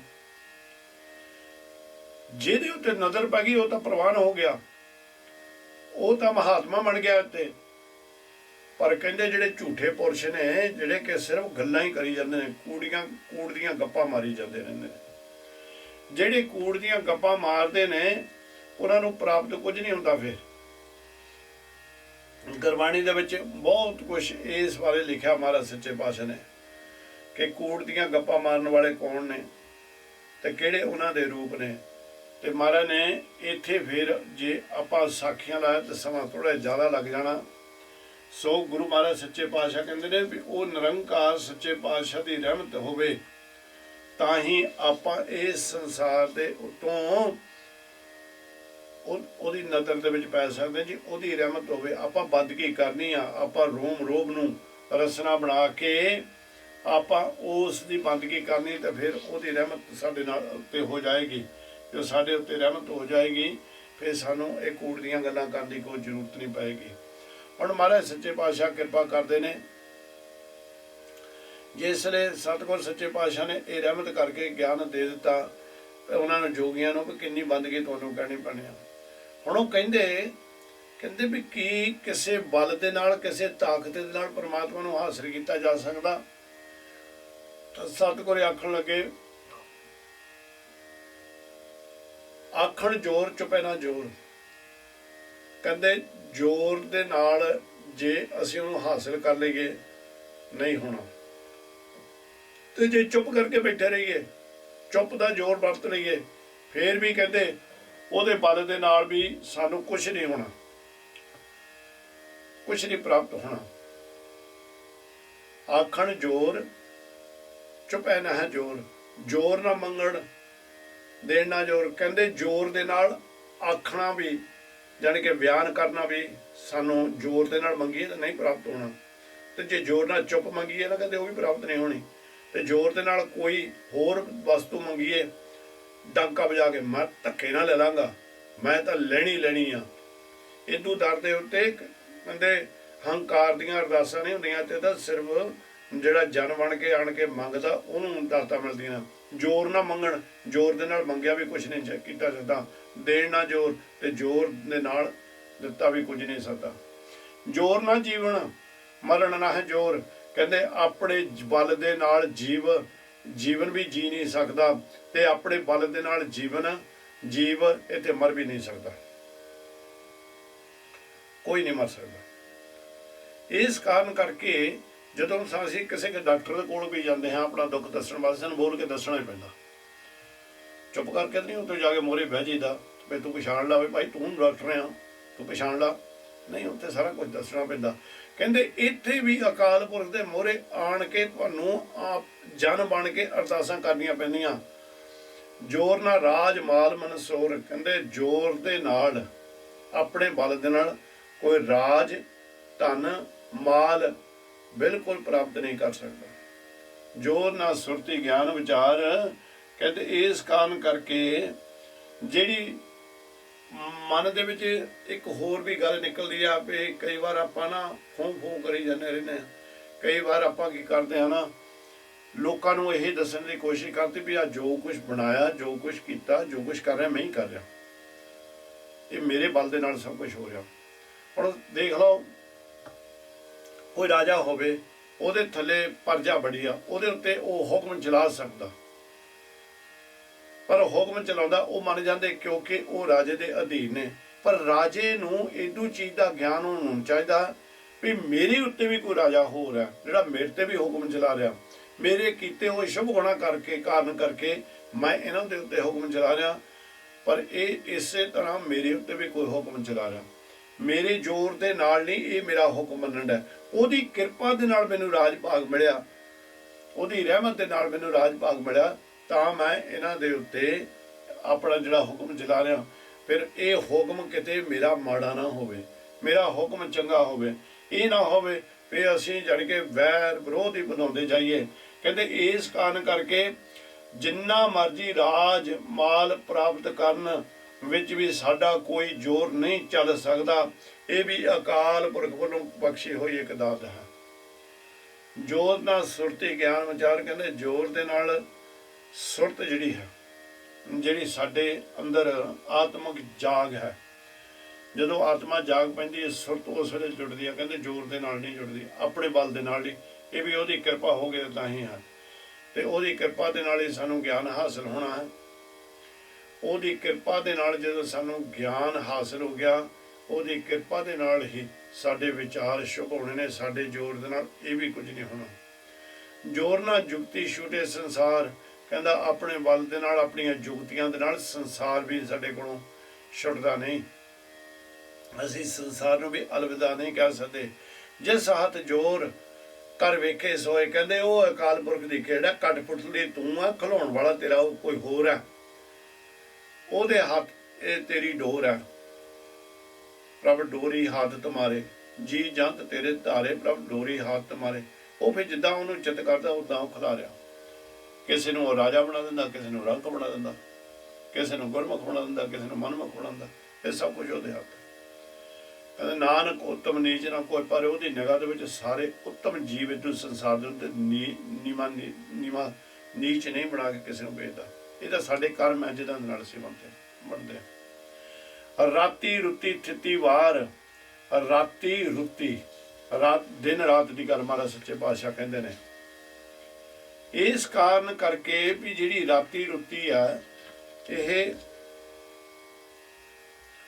ਅਕਾਲ ਪੁਰਖ ਦੀ ਥਿੱਤੀ ਵਾਲੇ ਸਮੇਂ ਦੀ ਗੱਲ ਮਹਾਰਾਜ ਸੱਚੇ ਪਾਤਸ਼ਾਹ ਜੀ ਇੱਥੇ ਕਰਦੇ ਨੇ ਕਿ ਇਹ ਉਹਦੀਆਂ ਬਣਾਈਆਂ ਹੋਈਆਂ ਦਾਤਾਂ ਨੇ। ਰਾਤਾਂ ਵੀ ਉਹਦੀ ਬਣਾਈਆਂ ਹੋਈਆਂ ਨੇ, ਰੁੱਤਾਂ ਵੀ ਉਹਦੀਆਂ ਹੀ ਬਣਾਈਆਂ ਹੋਈਆਂ ਨੇ। ਤੇ ਇਹ ਰਾਤੀ ਰੁੱਤੀ ਥਿੱਤੀ ਵਾਰ, ਥਿੱਤੀ ਵੀ ਜਿਹੜਾ ਹੈ ਉਹ ਜਿੱਦਾਂ ਰੁੱਤਾਂ ਦਾ ਹੀ ਇੱਕ ਸੰਗਠਨ ਕੀਤਾ ਹੋਇਆ। ਵਾਰ ਜਿਹੜੇ ਹੁੰਦੇ ਨੇ, ਇਹਨਾਂ ਨੂੰ ਅਕਾਲ ਪੁਰਖ ਸੱਚੇ ਪਾਤਸ਼ਾਹ ਨੇ ਜੋ ਸੰਸਾਰ ਦੇ ਉੱਤੇ ਬਣਾਇਆ ਹੋਇਆ ਹੈ। ਸੋਮਵਾਰ, ਮੰਗਲਵਾਰ, ਬੁੱਧਵਾਰ, ਵੀਰਵਾਰ ਜਿਹੜਾ ਨਾ, ਉਹਦੀ ਗੱਲ ਕਰਦੇ ਨੇ ਮਹਾਰਾਜ ਸੱਚੇ ਪਾਤਸ਼ਾਹ ਨੇ। ਇਹ ਜਿਹੜੇ ਨੇ ਮਹਾਰਾਜ ਸੱਚੇ ਪਾਤਸ਼ਾਹ ਦੇ ਕੋਲੋਂ ਕਰਮ ਕਾਂਡਾਂ ਦੀ ਗੱਲ ਕਰਦੇ ਨੇ। ਜਿਸ ਵੇਲੇ ਵੀ ਇਹ ਮਹਾਰਾਜ ਹੁਣ ਇੱਥੇ 5 ਖੰਡ ਸ਼ੁਰੂ ਹੋ ਜਾਣੇ। ਮੈਂ ਕੋਸ਼ਿਸ਼ ਕਰਨੀ ਚਾਹੁੰਦਾ ਹਾਂ ਕਿ ਅੱਜ ਦੇ ਅਧਿਆਇ ਦੇ ਵਿੱਚ ਜਪਜੀ ਸਾਹਿਬ ਸੰਪੂਰਨ ਹੋ ਜਾਵੇ। ਕਹਿੰਦੇ ਵੀ ਜਿਹੜਾ ਮਾਲਕ ਸੱਚੇ ਪਾਤਸ਼ਾਹ ਨੇ ਇਹ ਰਾਤੀ ਰੁੱਤੀ ਥਿੱਤੀ ਵਾਰ ਬਣਾਈਆਂ ਹੋਈਆਂ ਨੇ, ਇਹ ਵੀ ਉਹਦੀ ਖੇਡ ਹੀ ਹੈ। ਤੇ ਵੈਸੇ ਇੱਥੇ ਹੁਣ ਗਿਣਤੀ ਸ਼ੁਰੂ ਹੋਣ ਲੱਗੀ। ਰਾਤਾਂ, ਰੁੱਤਾਂ, ਥਿੱਤਾਂ ਤੇ ਵਾਰਾਂ, ਪਵਨ, ਪਾਣੀ, ਅਗਨੀ, ਪਤਾਲ। ਕਹਿੰਦੇ ਜਿਹੜੇ ਪਵਨ ਹੈ, ਹਵਾ, ਪਾਣੀ, ਅੱਗ ਤੇ ਜਿਹਦੇ ਵਿੱਚ ਪਾਣੀ ਟਿਕਾ ਹੋਇਆ, ਪਤਾਲ। ਕਹਿੰਦੇ ਇਹ ਸਭ ਕੁਝ ਉਸ ਨੇ ਬਣਾ ਕੇ ਇੱਕ ਹੁਣ ਕਮਾਲ ਦੀ ਗੱਲ ਕਰ ਦਿੱਤੀ। ਤੇ ਇਸ ਵਿੱਚ ਧਰਤੀ ਥਾਪ ਰੱਖੀ ਧਰਮਸਾਲ। ਕਹਿੰਦੇ ਉਹਦੇ ਵਿੱਚ ਫਿਰ ਜਾਣ ਕੇ ਇਹ ਸਾਰੀਆਂ ਚੀਜ਼ਾਂ ਦੇ ਸੰਗਠਨ ਦੇ ਵਿੱਚ, ਰਾਤਾਂ ਦੇ ਵਿੱਚ, ਦਿਨਾਂ ਦੇ ਵਿੱਚ, ਰੁੱਤਾਂ ਦੇ ਵਿੱਚ ਤੇ ਔਰ ਪਾਣੀ ਦੇ ਵਿੱਚ, ਹਵਾ ਦੇ ਵਿੱਚ, ਅੱਗ ਦੇ ਵਿੱਚ, ਪਤਾਲ ਦੇ ਵਿੱਚ ਮਹਾਰਾਜ ਨੇ ਇੱਕ ਧਰਤੀ ਧਰਮਸ਼ਾਲਾ ਬਣਾਤੀ। ਹੁਣ ਉਹ ਧਰਮਸ਼ਾਲਾ ਕਿਹੜੀ ਆ? ਧਰਮਸ਼ਾਲਾ ਦੇ ਵਿੱਚ ਕੀ ਕੀ ਹੁੰਦਾ? ਜਦੋਂ ਮਹਾਰਾਜ ਸੱਚੇ ਪਾਤਸ਼ਾਹ ਜੀ ਇਹ ਗੱਲ ਕਰਦੇ ਨੇ ਕਿ ਧਰਮਸ਼ਾਲਾ ਬਣਾ ਦਿੱਤੀ, ਹੁਣ ਉਹ ਉੱਥੋਂ ਧਰਮ ਦੇ ਖੰਡ ਦੀ ਗੱਲ ਸ਼ੁਰੂ ਕਰਨਗੇ ਮਹਾਰਾਜ। ਤੇ ਇਸ ਵਿੱਚ ਜੀ ਜੁਗਤ ਕੇ ਰੰਗ, ਕਹਿੰਦੇ ਅਨੇਕਾਂ ਤਰ੍ਹਾਂ ਦੇ ਉਹਦੇ ਵਿੱਚ ਮਹਾਰਾਜ ਸੱਚੇ ਪਾਤਸ਼ਾਹ ਨੇ ਜੁਗਤੀਆਂ ਤੇ ਰੰਗਾਂ ਵਾਲੇ ਜੀਵ ਪੈਦਾ ਕਰ ਦਿੱਤੇ। ਜੁਗਤੀਆਂ ਸਮਝਦੇ ਤੁਸੀਂ ਵੀ ਵੱਖਰੇ ਵੱਖਰੇ ਕੰਮ, ਜਿਹੜੇ ਕੰਮ ਵੀ ਜੁਗਤੀ ਨੂੰ ਕਹਿੰਦੇ ਹਾਂ। ਕੋਈ ਕੰਮ ਨੂੰ ਆਪਾਂ ਸਿੱਧ ਕਰਨਾ ਹੋਵੇ, ਕਿਸੇ ਜੁਗਤ ਨਾਲ ਹੀ ਕੀਤਾ ਜਾਂਦਾ ਹੁੰਦਾ। ਸਾਵਧਾਨੀ ਦੇ ਨਾਲ ਜਦੋਂ ਆਪਾਂ ਕਰਦੇ ਹਾਂ, ਕਹਿੰਦੇ ਇਸ ਤਰ੍ਹਾਂ ਦੇ ਕਈ ਅਨੇਕਾਂ ਤਰ੍ਹਾਂ ਦੇ ਜੀਵ ਉਸ ਵਿੱਚ ਪ੍ਰਗਟ ਕਰ ਦਿੱਤੇ। ਜਿਹੜੀ ਧਰਤੀ ਬਣਾਏ, ਤਿੰਨ ਕੇ ਨਾਮ ਅਨੇਕ ਅਨੰਤ, ਉਹਨਾਂ ਦੇ ਬੇਅੰਤ ਨਾਮ ਨੇ, ਬੇਅੰਤ ਨਾਮਾਂ ਵਾਲੇ ਉਹ ਜੀਵ ਨੇ। ਕਰਮੀ ਕਰਮੀ ਹੋਏ ਵਿਚਾਰ, ਕਹਿੰਦੇ ਕਰਮੀ ਕਰਮੀ ਹੋਏ ਵਿਚਾਰ। ਉਹ ਹਰ ਰੰਗਾਂ ਦੇ ਵਿੱਚ ਖੇਡਦੇ ਨੇ, ਹਰ ਕਰਮਾਂ ਦੇ, ਉਹ ਆਪਣੇ ਆਪਣੇ ਕਰਮਾਂ ਦੇ ਕਰਕੇ ਕਰਮ ਜਿਹੜੇ ਕਰਮ ਲਿਖਵਾ ਕੇ ਆਏ ਨੇ, ਉਹ ਉਹਨਾਂ ਦੇ ਨਾਲ ਇਸ ਸੰਸਾਰ ਦੇ ਉੱਤੇ ਵਿਚਰ ਰਹੇ ਨੇ। ਇੱਥੇ ਉਹ ਵਿਚਾਰਾਂ ਉਹੀ ਉਹ ਗੱਲਾਂ ਕਰਦੇ ਨੇ, ਉਹੀ ਬਾਤਾਂ ਕਰਦੇ ਨੇ, ਉਹੀ ਸਲਾਹਾਂ ਕਰਦੇ ਨੇ ਜਿਹੜੀਆਂ ਉਹਨਾਂ ਦੇ ਕਰਮਾਂ ਦੇ ਵਿੱਚ ਲਿਖੀਆਂ ਹੋਈਆਂ ਨੇ। ਸੱਚਾ ਆਪ, ਸੱਚਾ ਦਰਬਾਰ। ਪਰ ਇੰਨਾ ਕੁਛ ਹੋਣ ਦੇ ਬਾਵਜੂਦ ਇਹ ਧਰਤੀ ਬਣਾਉਣ ਦੇ ਵਿੱਚ, ਜਿੱਥੇ ਅਨੇਕਾਂ ਤਰ੍ਹਾਂ ਦਾ ਆਲੇ ਦੁਆਲੇ ਵਾਤਾਵਰਨ ਮਹਾਰਾਜ ਨੇ ਪ੍ਰਗਟ ਕਰ ਦਿੱਤਾ, ਕਹਿੰਦੇ ਉਹਦੇ ਵਿੱਚ ਸੱਚਾ ਆਪ ਬਿਠਾਣ ਕੇ, ਤੇ ਸੱਚਾ ਹੀ ਉਹਦਾ ਦਰਬਾਰ ਹੈ। ਦਰਬਾਰ ਤੋਂ ਮਤਲਬ ਜਿੱਥੇ ਵੀ ਸੰਗਤ ਅਕਾਲ ਪੁਰਖ ਦੀ ਇਕੱਠੀ ਹੁੰਦੀ ਆ ਉਹ ਸੱਚੀ ਹੈ। ਤਿੱਥੇ ਸੋਹਣ ਪੰਜ ਪ੍ਰਵਾਨ, ਕਹਿੰਦੇ ਉਦੋਂ ਜਗ੍ਹਾ ਦੇ ਉੱਤੇ ਉਹ ਸੋਹਣੇ ਸੋਭਦੇ ਨੇ ਜਿਹੜੇ ਪੰਜ, ਜਿਹੜੇ ਕਿ ਸੁੱਚੇ ਤੇ ਉੱਚੇ ਸੁੱਚੇ ਪੰਜਾਂ ਦੀ ਗੱਲ ਦੇ ਵਿੱਚ, ਪੰਜਾਂ ਦੇ ਜਦੋਂ ਆਪਾਂ ਵਿਆਖਿਆ ਕੀਤੀ ਉਹਦੇ ਵਿੱਚ ਜਿਹੜੇ ਨੇ ਪੰਜ, ਜਿਹੜੇ ਸੂਝਵਾਨ ਹੁੰਦੇ ਨੇ, ਜਿਹੜੇ ਬੰਦਗੀ ਦੇ ਵਿੱਚ ਪਰਪੱਕਤਾ ਦੇ ਵਿੱਚ ਆ ਜਾਂਦੇ ਨੇ, ਉਹ ਕਹਿੰਦੇ ਵੀ ਉਹਨੂੰ ਪ੍ਰਵਾਨ ਹੁੰਦੇ ਨੇ। ਨਦਰੀ ਕਰਮ ਪਵੇ ਨਿਸ਼ਾਨ, ਉਹਦੀ ਰਹਿਮਤ ਦੇ ਨਾਲ ਉਹਨਾਂ ਨੂੰ ਧਰਮੀ ਪੁਰਖ ਬਣਾ ਕੇ ਧਰਮ ਦੀਆਂ ਸਾਰੀਆਂ ਨਿਸ਼ਾਨੀਆਂ ਸਤਿਗੁਰ ਬਖਸ਼ ਦਿੰਦੇ ਨੇ। ਕੱਚ ਪਕਾਈ ਉੱਥੇ ਪਾਏ, ਜਿਹੜੀ ਕੱਚ ਪਕਾਈ ਦੀ ਗੱਲ ਮਹਾਰਾਜ ਸੱਚੇ ਪਾਤਸ਼ਾਹ ਕਹਿੰਦੇ ਨੇ, ਇਸ ਸੰਸਾਰ ਦੇ ਵਿੱਚ ਕੌਣ ਵੱਡਾ ਤੇ ਕੌਣ ਛੋਟਾ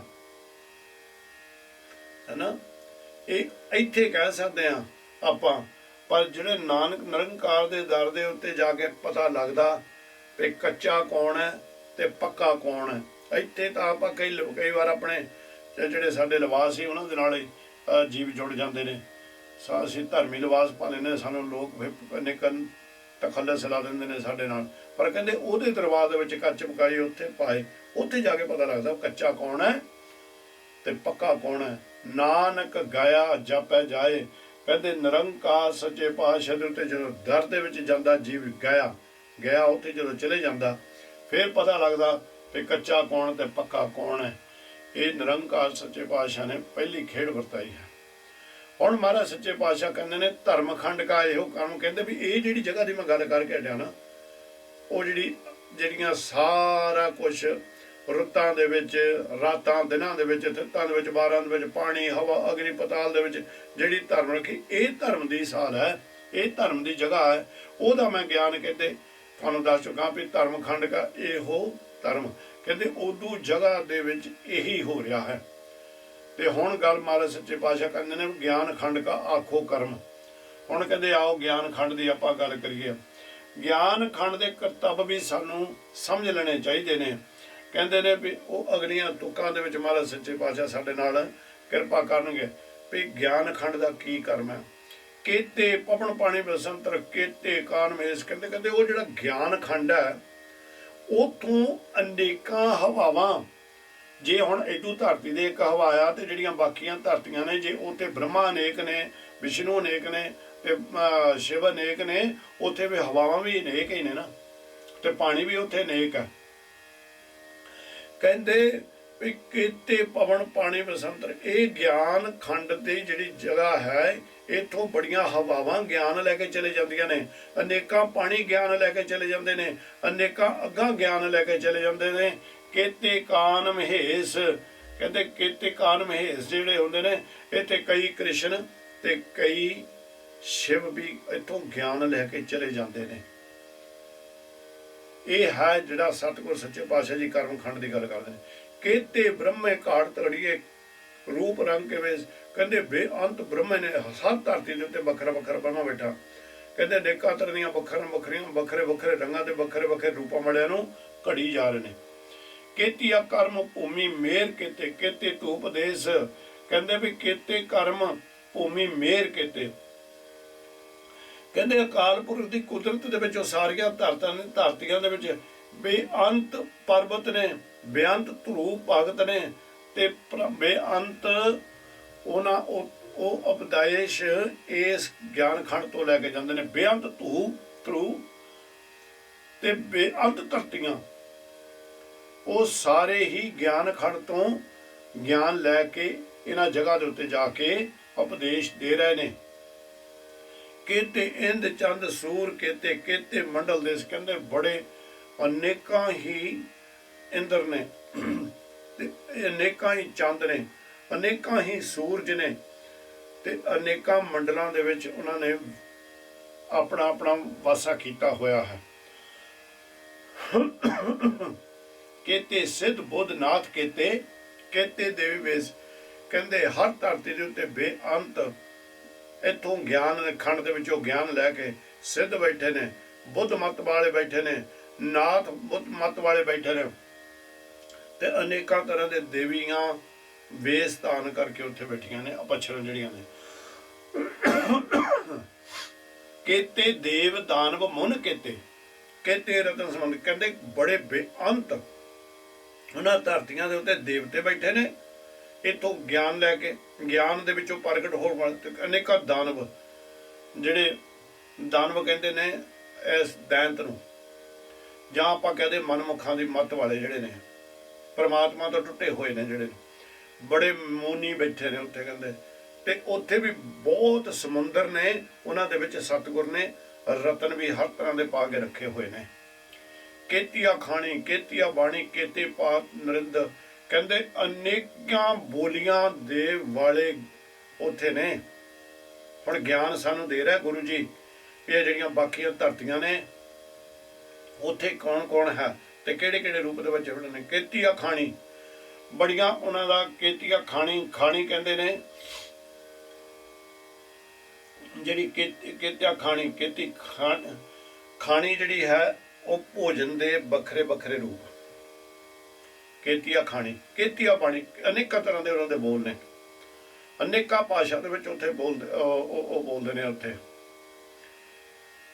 जिसले सतगुर सच्चे पातशाह जी ये सानू समझा देंदे ने भी केतिया खानी केतिया बाणी केते पात नरिंद, कहंदे अनेकां तरह दे उत्थे पातशाह भी बैठे ने ते राजे भी बैठे ने, हर एक तरह दे उत्थे बैठे ने।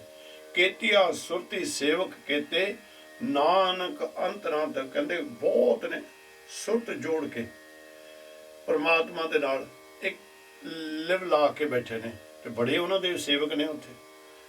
ते निरंकार सच्चे पातशाह कहंदे ने भी मैं इन्ना क ज्ञान दिंदा इहदा अंत नहीं पाया जा सकदा। वो अकाल पुरख दा ये सारे बैठे जिन्नी मर्जी बंदगी करी जा रहे ने, पर वो बेअंत दा अंत किसी नूं नहीं प्राप्त हो रहा। वो सारे दे सारे सिर्फ बंदगी दे विच ही जुड़े हुए ने, कोई भी अंत नहीं पाउण वास्ते बैठा।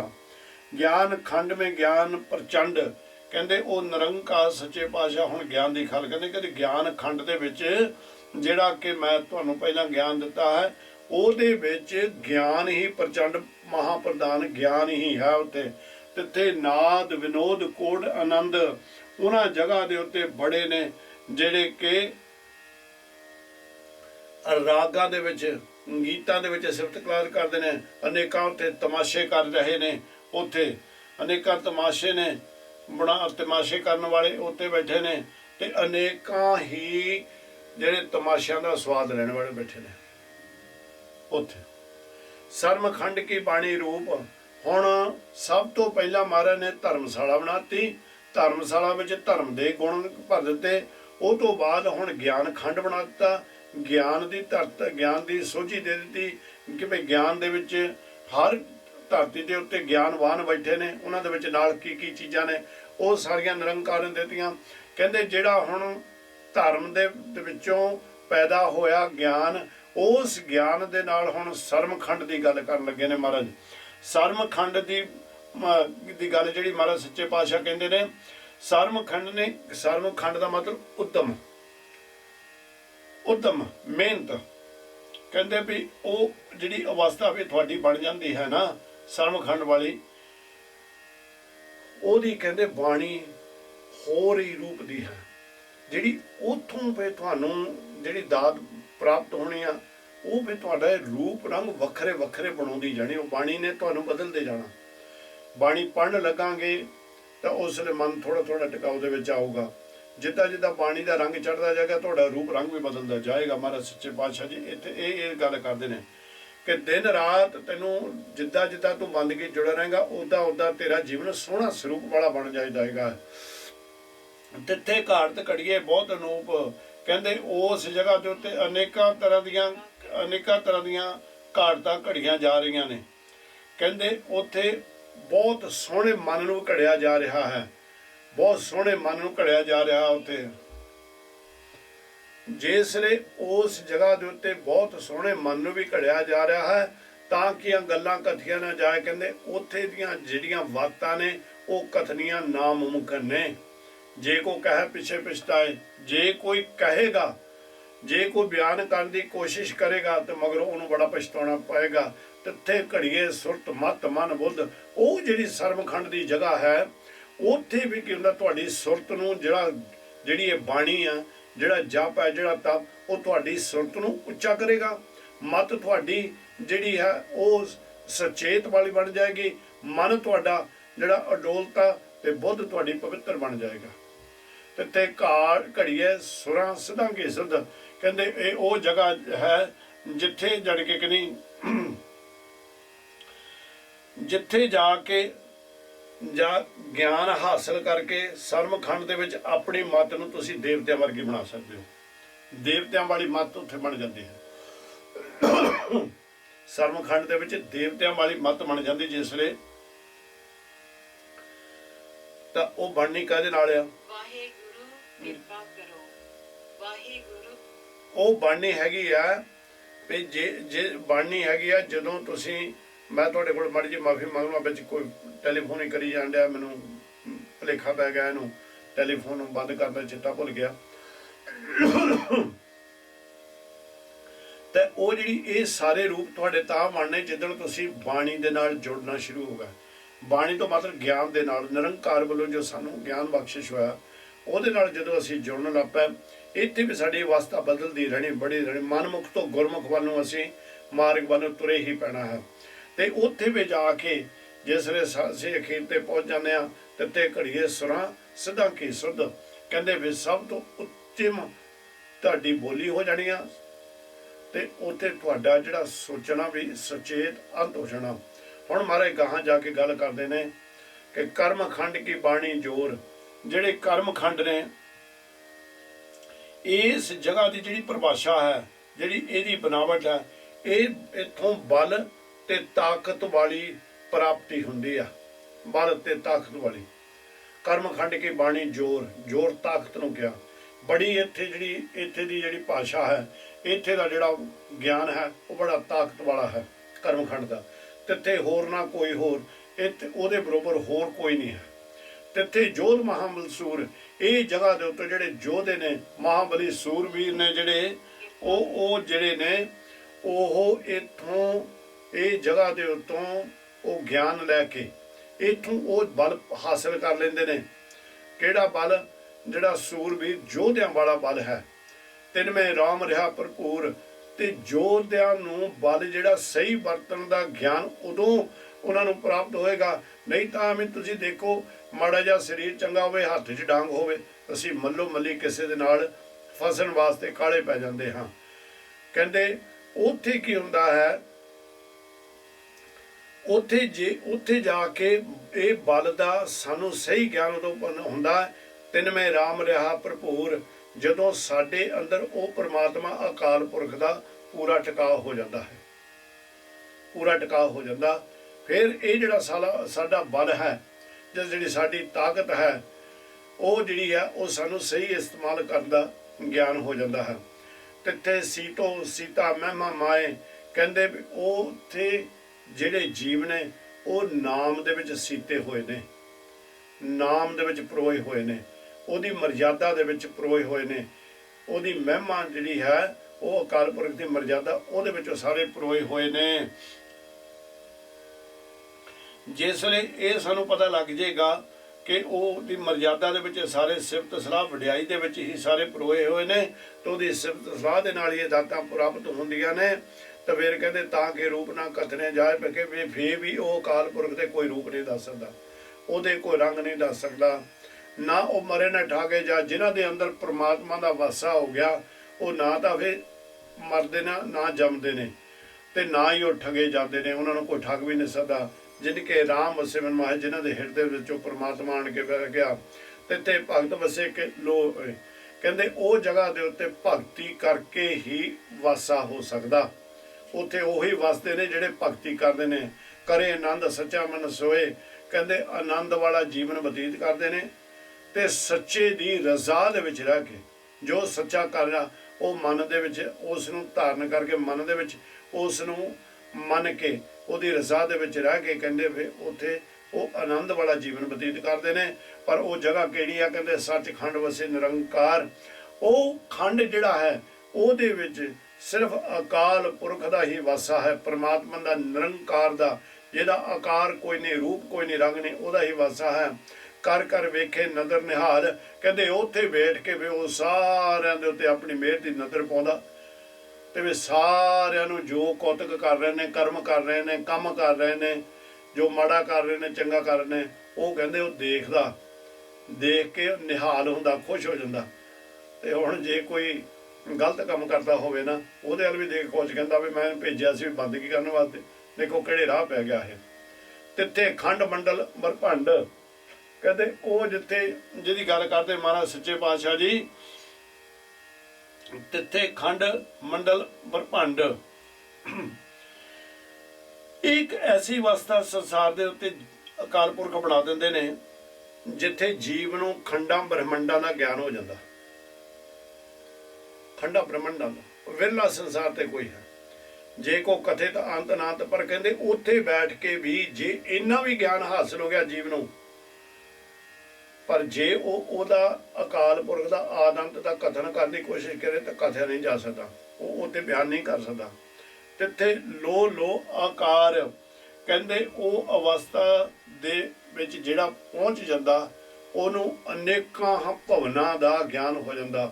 ਲੋ ਲੋ ਕਈ ਲੋ ਲੋ ਇਹ ਵੀ ਕਹਿੰਦੇ ਨੇ ਵੀ ਕਹਿੰਦੇ ਉਹ ਆਕਾਰ ਅਕਾਲ ਪੁਰਖ ਸੱਚੇ ਪਾਤਸ਼ਾਹੀ, ਉਹਦਾ ਆਕਾਰ ਹਰ ਜਗ੍ਹਾ ਤੇ ਉਸ ਜੀਵ ਨੂੰ ਦਿਸਣਾ ਸ਼ੁਰੂ ਹੋ ਜਾਂਦਾ। ਜਿਵ ਜਿਵ ਹੁਕਮ ਤਿਵੇ ਤਿਵਕਾਰ, ਕਹਿੰਦੇ ਫਿਰ ਉਹ ਤਾਂ ਹੱਥ ਜੋੜ ਕੇ ਖੜ ਜਾਂਦਾ, ਆਖਣ ਲੱਗਾ ਜਿੱਦਾਂ ਤੇਰਾ ਹੁਕਮ ਮਾਲਕ ਵਰਤ ਰਿਹਾ, ਉਹੀ ਸਾਰੇ ਕਾਰ ਕਮਾ ਰਹੇ ਨੇ।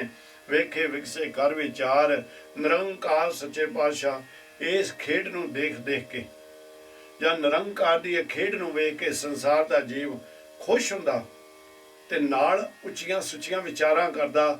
ਤੇ ਇਹ ਕਹਿੰਦਾ ਨਾਨਕ ਕਥਨਾ ਕਰੜਾ ਸਾਰ, ਨਿਰੰਕਾਰ ਸੱਚੇ ਪਾਤਸ਼ਾਹ ਨੂੰ ਕਥਨਾ ਬਹੁਤ ਮੁਸ਼ਕਿਲ ਹੈ, ਉਸ ਦਾ ਗਿਆਨ ਕੋਈ ਨਹੀਂ ਦੇ ਸਕਦਾ, ਉਹਦਾ ਆਦਿ ਅੰਤ ਕੋਈ ਨਹੀਂ ਪਾ ਸਕਦਾ। ਨਿਰੰਕਾਰ ਸੱਚੇ ਪਾਤਸ਼ਾਹ ਦਾ ਕੋਈ ਵੀ ਆਦਿ ਅੰਤ ਨਹੀਂ ਪਾ ਸਕਦਾ। ਤਾਂ ਬਸ ਇੱਥੇ ਵੀ ਉਹ ਜੀਵ ਕੀ ਕਰਦਾ, ਉਹ ਉਸ ਅਕਾਲ ਪੁਰਖ ਸੱਚੇ ਪਾਤਸ਼ਾਹ ਨੂੰ ਨਮਸਕਾਰ ਨਮਸਕਾਰ ਨਮਸਕਾਰ ਹੀ ਕਰੀ ਜਾਂਦਾ ਹੈ। ਜਦੋਂ ਉਹ ਨਮਸਕਾਰ ਕਰਦਾ ਕਰਦਾ ਆਪਣੀ ਜਗ੍ਹਾ ਦੇ ਉੱਤੇ ਪਹੁੰਚ ਜਾਂਦਾ ਹੈ, ਆਪਣੇ ਉਸ ਪਰਮਾਤਮਾ ਦੇ ਵਿੱਚ ਲੀਨ ਹੋ ਜਾਂਦਾ ਹੈ, ਤੇ ਹੁਣ ਜਾ ਕੇ ਮਹਾਰਾਜ ਸੱਚੇ ਪਾਤਸ਼ਾਹ ਜੀ ਕਿਰਪਾ ਕਰਦੇ ਨੇ, ਕਹਿੰਦੇ ਨੇ ਵੀ ਟਕਸਾਲ ਕਿਹੜੀ ਕਿਹੜੀ ਸੰਗਤ ਦੇ ਵਿੱਚ ਤੇ ਬੈਠਣਾ, ਕਿਹੜੀ ਸੰਗਤ ਦੇ ਉੱਤੇ। ਇੱਕ ਪੁੰਨਾ ਸਿੱਧ ਹੋਇਆ, ਉੱਥੇ ਸਿੱਧਾਂ ਦੇ ਵਿੱਚ ਜਿਹੜੇ ਵੱਖਰੇ ਵੱਖਰੇ ਨਾਮ ਸਨ, ਉਹਨਾਂ ਦਾ ਜਿਹੜਾ ਪੁੰਨਾ ਸਿੱਧ ਹੋਇਆ, ਉਸ ਨੇ ਇੱਕ ਸਵਾਲ ਕੀਤਾ ਨਿਰੰਕਾਰ ਸੱਚੇ ਪਾਤਸ਼ਾਹ ਨੂੰ, ਤੇ ਉਹ ਕਹਿੰਦੇ ਨੇ ਵੀ ਜਿਹੜਾ ਜੀਵਨ ਹੈ ਇਸ ਨੂੰ ਕਿਸ ਤਰ੍ਹਾਂ ਘੜਿਆ ਜਾਵੇ, ਕਿਹੜੇ ਰੂਪ ਦੇ ਵਿੱਚ। ਤੇ ਹੁਣ ਨਿਰੰਕਾਰ ਇੱਥੇ ਕਿਰਪਾ ਕਰਦੇ ਨੇ, ਗਿਆਨ ਦਿੰਦੇ ਨੇ, ਕਹਿੰਦੇ ਜਤ ਪਹਾਰਾ, ਜਤ ਕਹਿੰਦੇ ਨੇ ਇਹ ਸਰੀਰ ਦੀਆਂ ਇੰਦਰੀਆਂ ਨੂੰ ਵਿਕਾਰਾਂ ਵੱਲੋਂ ਰੋਕ ਲੈਣਾ, ਜਤ ਸਤ ਦੇ ਵਿੱਚ ਪੱਕਾ ਹੋ ਜਾਣਾ। ਤੇ ਪਹਾਰਾ ਕਹਿੰਦੇ ਨੇ ਜਦੋਂ ਰੋਕ ਲੈਣਾ, ਸੁਨਿਆਰੇ ਦੀ ਦੁਕਾਨ। ਹੁਣ ਇੱਕ ਸੁਨਿਆਰਾ ਹੁੰਦਾ, ਉਹ ਗਹਿਣਾ ਘੜਨ ਲੱਗਦਾ, ਉਹਦੇ ਵਿੱਚ ਗਹਿਣਾ ਘੜਨ ਵਾਲੇ ਦੋਨੋਂ ਹੱਥਾਂ ਦੇ ਵਿੱਚ ਉਸ ਨੇ ਉਹ ਹਥਿਆਰ ਫੜੇ ਹੁੰਦੇ ਨੇ, ਉਹਨਾਂ ਨੇ ਉਹ ਜਿਨ੍ਹਾਂ ਦੇ ਨਾਲ ਗਹਿਣਾ ਘੜਨਾ ਹੈ, ਉਹ ਟੂਲ ਉਹਨੇ ਫੜੇ ਹੁੰਦੇ ਨੇ ਹੱਥ ਦੇ ਵਿੱਚ, ਤੇ ਆਣ ਕੇ ਲੋਕਾਂ ਨਾਲ ਗੱਲਾਂ ਵੀ ਕਰੀ ਜਾਂਦਾ, ਪਰ ਧਿਆਨ ਉਹਦੇ ਵਿੱਚ ਹੁੰਦਾ, ਧਿਆਨ ਹੁੰਦਾ ਗਹਿਣਾ ਘੜਨ ਦੇ ਵਿੱਚ, ਜਿਹੜੀ ਵਸਤੂ ਦੇ ਨਾਲ ਉਹ ਗਹਿਣਾ ਘੜ ਰਿਹਾ। ਪਰ ਉਹ ਕਹਿੰਦਾ ਵੀ ਇਸ ਤਰ੍ਹਾਂ ਤਾਂ ਤੈਨੂੰ ਆਪਣਾ ਰੂਪ ਬਣਾਉਣਾ ਪੈਣਾ ਸੁਨਿਆਰਿਆਂ ਵਾਲਾ, ਇਹਨਾਂ ਤੇਰੇ ਅੰਦਰ ਧੀਰਜ ਹੋਣਾ ਚਾਹੀਦਾ, ਜੋ ਮਰਜ਼ੀ ਮਾੜਾ ਕਹੀ ਜਾਵੇ ਚੰਗਾ ਕਹੀ ਜਾਵੇ, ਉਹ ਸੁਨਿਆਰਾ ਆਪਣੇ ਧਿਆਨ ਨੂੰ ਤੋੜਦਾ ਨਹੀਂ, ਉਹ ਗਹਿਣੇ ਬਣਾਉਣ ਦੇ ਵਿੱਚ ਐਨ ਮਸਤ ਹੋਇਆ ਰਹਿੰਦਾ ਹੈ। ਕਹਿੰਦੇ ਇਸ ਤਰ੍ਹਾਂ ਦਾ ਤੇਰੇ ਅੰਦਰ ਧੀਰਜ ਬਣ ਜਾਵੇ।